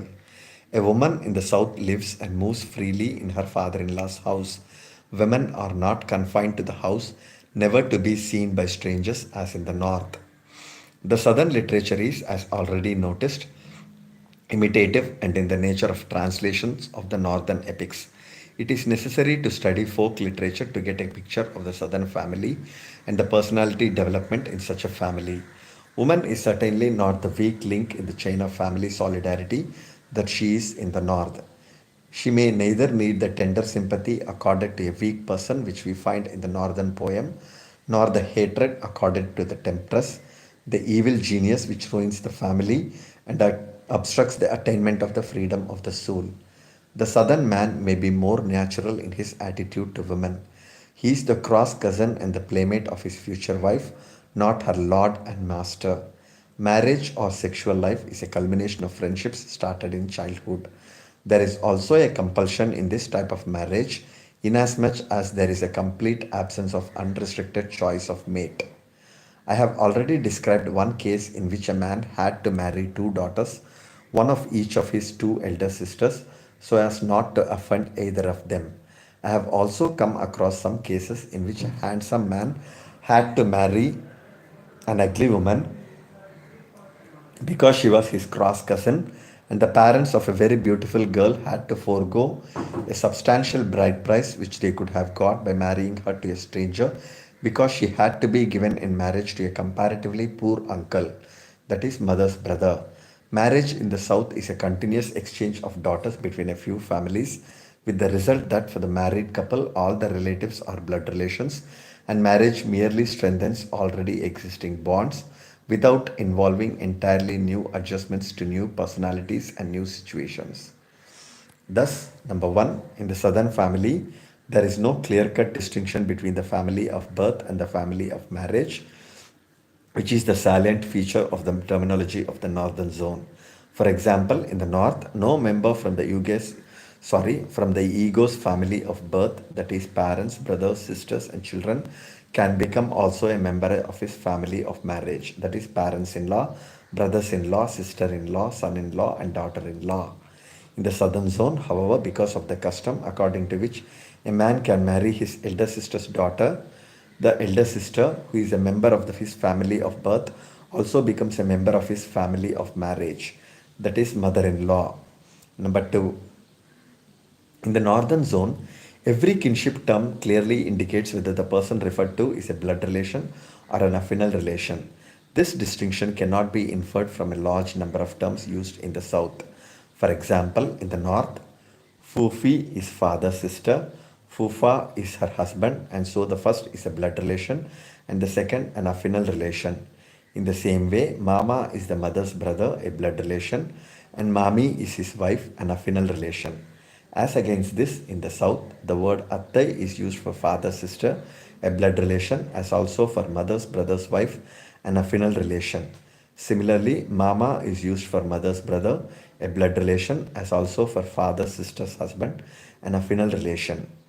Number three, in the northern zone, ego's parents, the brothers and sisters of parents, the spouses and children of these, ego's brothers and sisters, and the children of of these and of ego constitute a very large group of relatives, none of whom can be marriage mates to the ego or ego's children.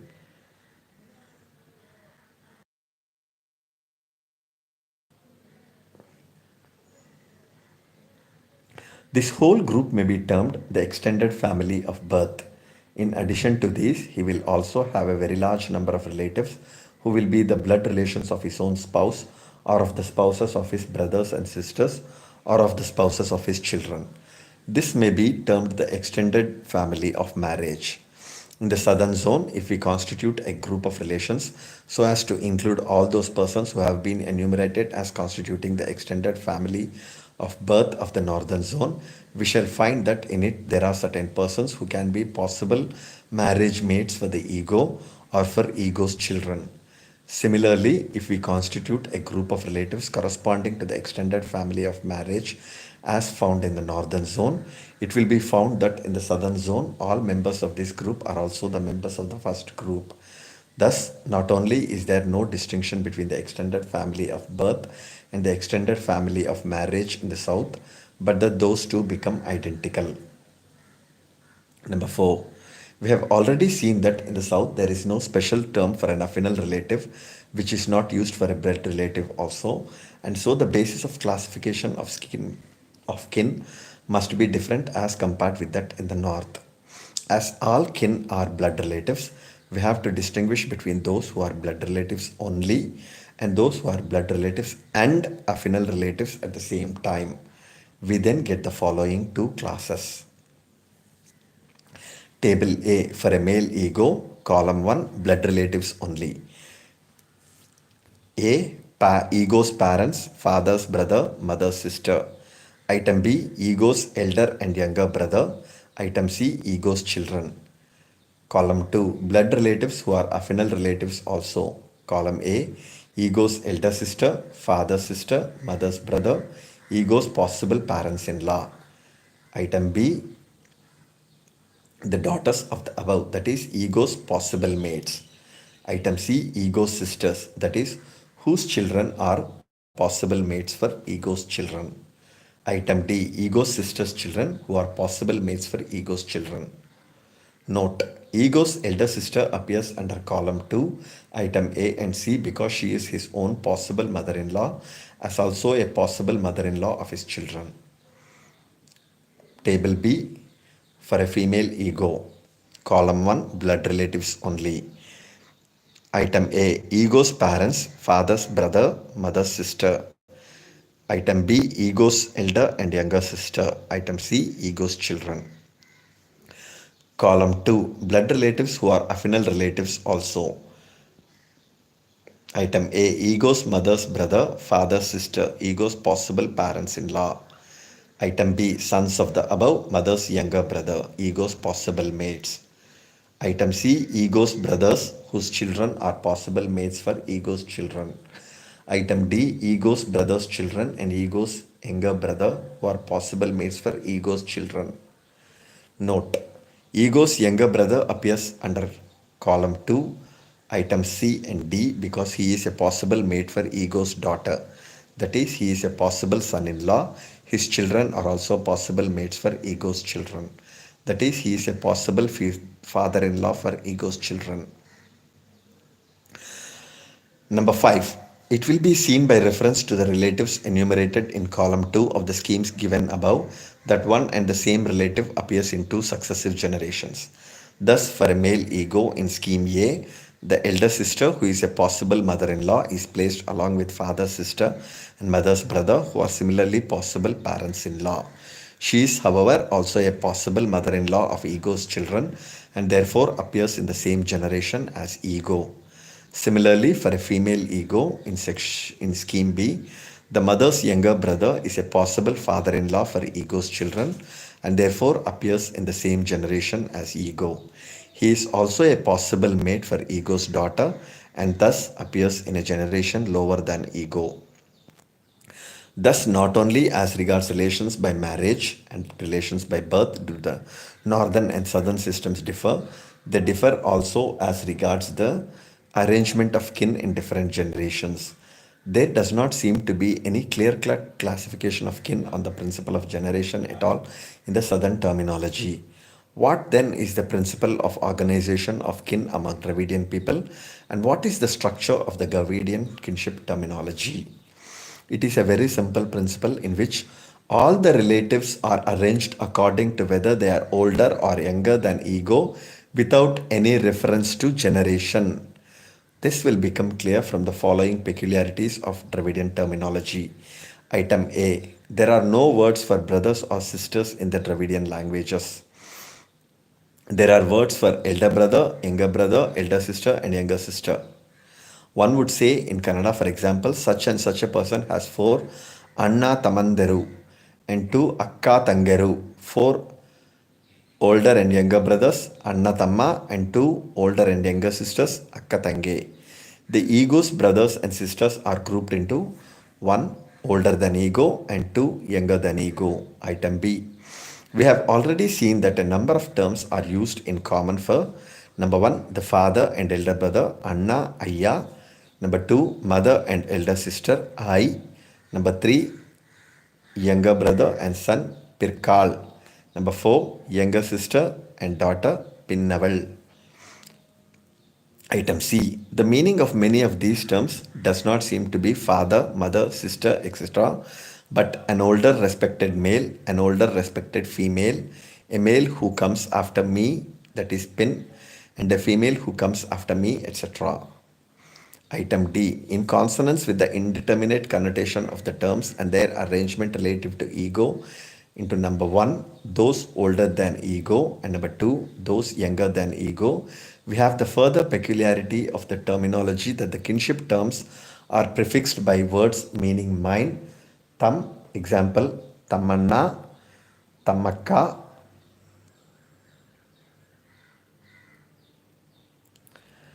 Tampi and Tankai.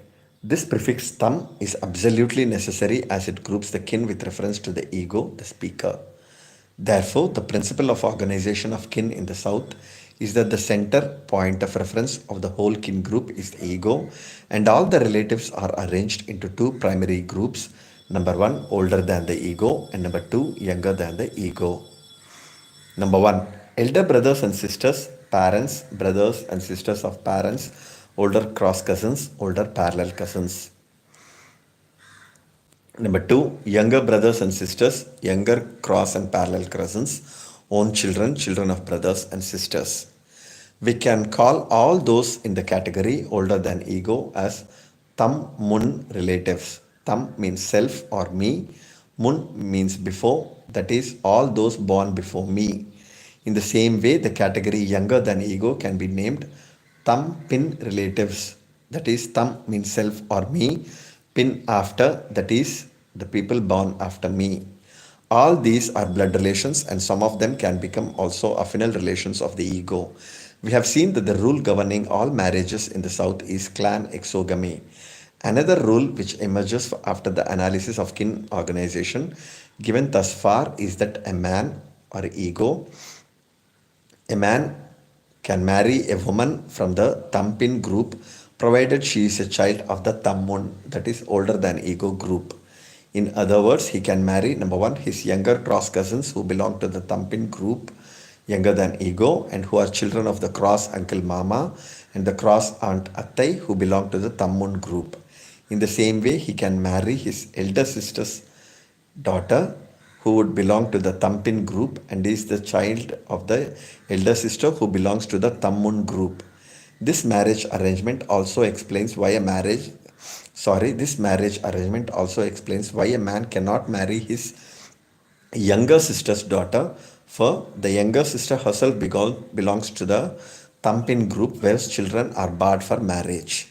If the ego is a woman, the rule for marriage would be that she marries a man from the Thammun group who at the same time must belong to the Thumpin group of her parents. Thus, she can marry a son of her father's sister or a son of the mother's brother daughter, sorry, a son of the mother's brother, provided the son is older than herself. Such a person being older than herself belongs to her Thammun group and being a child of a brother or sister of one of the parents belongs to the Thumpin group of the parents. She can also marry her she can also marry her mother's younger brother who is a member of the mother's Thumpin group. She cannot marry her mother's elder brother because though he belongs to her own Thammun group, he is also a member of the Thammun group of her mother, which is prohibited to her. Besides the relations already enlisted in the Thammun group, there are others who are reckoned as belonging to that group, even though in age they may be younger than ego. They are placed in the Thammun group because they are spouses of relatives who are members of that group. One such relative is the elder brother's wife called Anni, Ayanti, or Manni. From the point of view of a woman, the husband's younger brother belongs to the Thumpin group in which she cannot marry. From the point of view of a man, his elder brother's widow is a member of the Thammun group into which he also must not marry. This explains the taboo against levirate found generally in the southern zone. In a previous paper, I had noted this fact, remarking that junior levirate seemed to be tabooed among people practicing cross-cousin marriage, though I could not suggest at that time any satisfactory explanation for the same. It now becomes clear that the taboo is not connected with the custom of cross-cousin marriage, but with the organization of the kin into two groups, number one, older than ego, and number two, younger than ego. In another paper written in 1950, I had remarked that grandfather granddaughter marriage was not only possible but actually practiced in South India. This statement was made at a time when I was still applying northern concepts of kinship organization to the southern system. In the discussion above, while comparing the northern and the southern systems, I have drawn attention to the fact that marriage was possible between persons who, according to northern concepts, would belong to two different generations, that is, marriage between a man and his elder sister's daughter. The following genealogy shows that by applying the same method, it can be shown that marriage of granddaughter and grandfather, great granddaughter and great grandfather, etc., is possible in the south. There is a figure. Kamala is the daughter of Ganga, who is the daughter of Sumitra, who is the daughter of Sita. That is, Kamala is the great granddaughter of Sita. Sita's brother is Rama, so that Kamala, according to terminological usage, is also the great granddaughter of Rama. Kamala marries Shankar, who is the son of Rama, that is the son of her great grandfather, that is her grandfather. It is thus a grandfather granddaughter marriage. If one carries the same genealogy further, we will find that the marriage of Sushila and Govind may be considered as a marriage of a great grandfather and great granddaughter. There are three images on this page.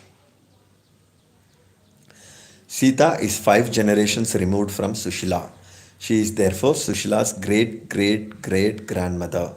Rama is also Sushila's great great great grandfather, being the brother of Sita. Rama's son Shankar is her great great grandfather, and Govind, the son of Shankar, who is her husband, is her great grandfather. In the same way, one can show that marriage of a man to his great great granddaughter is also possible. But I now realize how wrong this nomenclature is when the principle of organization of the southern kin is properly understood. Words like grandfather, great grandfather, granddaughter, and great granddaughter have an entirely different context of meaning in the north, where all kin is grouped generation wise, from the meaning of the same words in the context of the southern system. The words grandfather and granddaughter create in the mind of a person used to the northern principle of arranging kinship according to generation a picture of an old man and a very young girl with a very considerable difference in age. In the north, a grandfather and a granddaughter would show an age difference of at least 37 years, even in Hindu society where the age of marriage is very young. The average age difference between a man and his wife in the north is 7 to 8 years. The average age of a woman when she bears her first child is 16 or 17, though a number of women have their first child at the age of 15. The average age of a man at the birth of his first child would be 22. A man must be at least 37 years old, 22 plus 15, in order to be a grandfather through his daughter. A man would be at least 44 years old when the first child of his son is born. The age difference between a great grandfather and a great granddaughter would be correspondingly greater, generally about 60 years. So that when one talks or writes about grandfather and granddaughter marriage, one generally thinks of an aged man of 50 years or more marrying a young girl of 10. The situation in the southern marriage is not anywhere near the situation depicted above. For the sake of convenience, in all the illustrations given above, a man was shown to marry the daughter of a sister immediately above him in age. Actually, a family is rarely restricted to two children. It is a larger group of brothers and sisters from which one of the younger brothers may marry the daughter of the eldest sister. There's a picture. In the genealogy given above, the age at marriage of the girl Janaki is given as 12. Then her mother's, that is Sista, age would be 27, 12 plus 15. The ages of the younger brothers and sisters are computed by assuming an age difference of 2 years between each successive child. Thus, the age of Gopal would be 25, that of Malli 23, and that of Raghav 21. If Janaki marries Gopal, the difference in ages of the spouses would be 13 years. If she marries Raghav, it would be 9 years. Such age differences are not infrequent in the northern zone either. A little consideration will make it clear that if an uncle-niece marriage takes place in each generation, as shown in the genealogy on page 226, the age differences between mates of each generation will be about the same, whether one calls the mates uncle and niece, grandfather and granddaughter, or great grandfather and great granddaughter. The Dravidian kinship organization is thus fundamentally different from that of the northern zone. The kin in the immediate family is arranged not according to generations, but according to age categories of older than ego and younger than ego. Marriage is outside the exogamous kin group called Balli or Bedagu or Kelai, which has similarities to totemistic clans. Exchange of daughters is favored, and marriage among close kin is the preferred one. The rules for marriage are, as deduced from kinship behavior, are: number one must not marry a one must not marry a member of one's own clan. Number two, a girl must marry a person who belongs to the group older than self, tammun, and also to the group younger than the parents. Therefore, she can marry any of her older cross cousins as also the younger brother of her mother. Number three, a boy must marry a girl belonging to a group younger than self, Tampin, and who is a child of the group older than self, Tammun. He can therefore marry any of his younger female cross cousins and also a daughter of any of his elder sisters. This results in reciprocal relations and reciprocal kinship terms. The categories of kin are not blood relations and in law relations as in the north, but blood relations whom one may not marry and the blood relations whom one may marry. A man does not bring a stranger as a bride to his home. A woman is not thrown among complete strangers on her marriage. Marriage strengthens existing bonds. The emphasis is on knitting families closer together and narrowing the circle of the kin group, a policy exactly the opposite of the one followed in the north. The whole tone of the southern society is different. The distinction between the father's house and the father in law's house is not as sharp as in the north. The distinction between daughters and the brides or wives is not as deep as in the north. A girl's behavior in her husband's family is as much freer. After all, her husband is either her uncle or her cross cousin, and his mother is either her own grandmother or her aunt. Neither is she separated for long periods from her parents' house. The custom of marrying close kin results in girls being given in marriage to families living not too far from their houses, and there is much visiting between the two houses, and the girl goes often and on long visits to her parents and almost always for her confinements. It would be interesting to gather folk tales and folk songs of the South and compare them with those of the North. This very emphasis on marriage of close kins and strengthening of the already existing bonds seems to me to favor the view that a reciprocal terminology evolves not through the division of a tribe into two exogamous moieties, but through the exchange of daughters by two or more families. The tribe may be a growth through expansion of such families, each keeping its symbols and thus developing into an endogamous territorial division analogous to a tribe or a caste. The North represents the principle of extended exchange, a policy of expansion, incorporation of outsiders as wives into the family, leading to great stresses and strains, a double standard of women's behavior pattern, a wide circle of kin, a society having a pastoral economy or an agricultural economy supported by pastoral pursuits. The South represents the principle of immediate exchange, a policy of consolidation, a clustering of kin group in a narrow area, no sharp distinction between kin by blood and kin by marriage, greater freedom for women in a society which was mainly agricultural with very few or almost no pastoral traditions. Next is chapter 6, the kinship organization of the southern zone. Section 2, the regions, which we will see in the next video.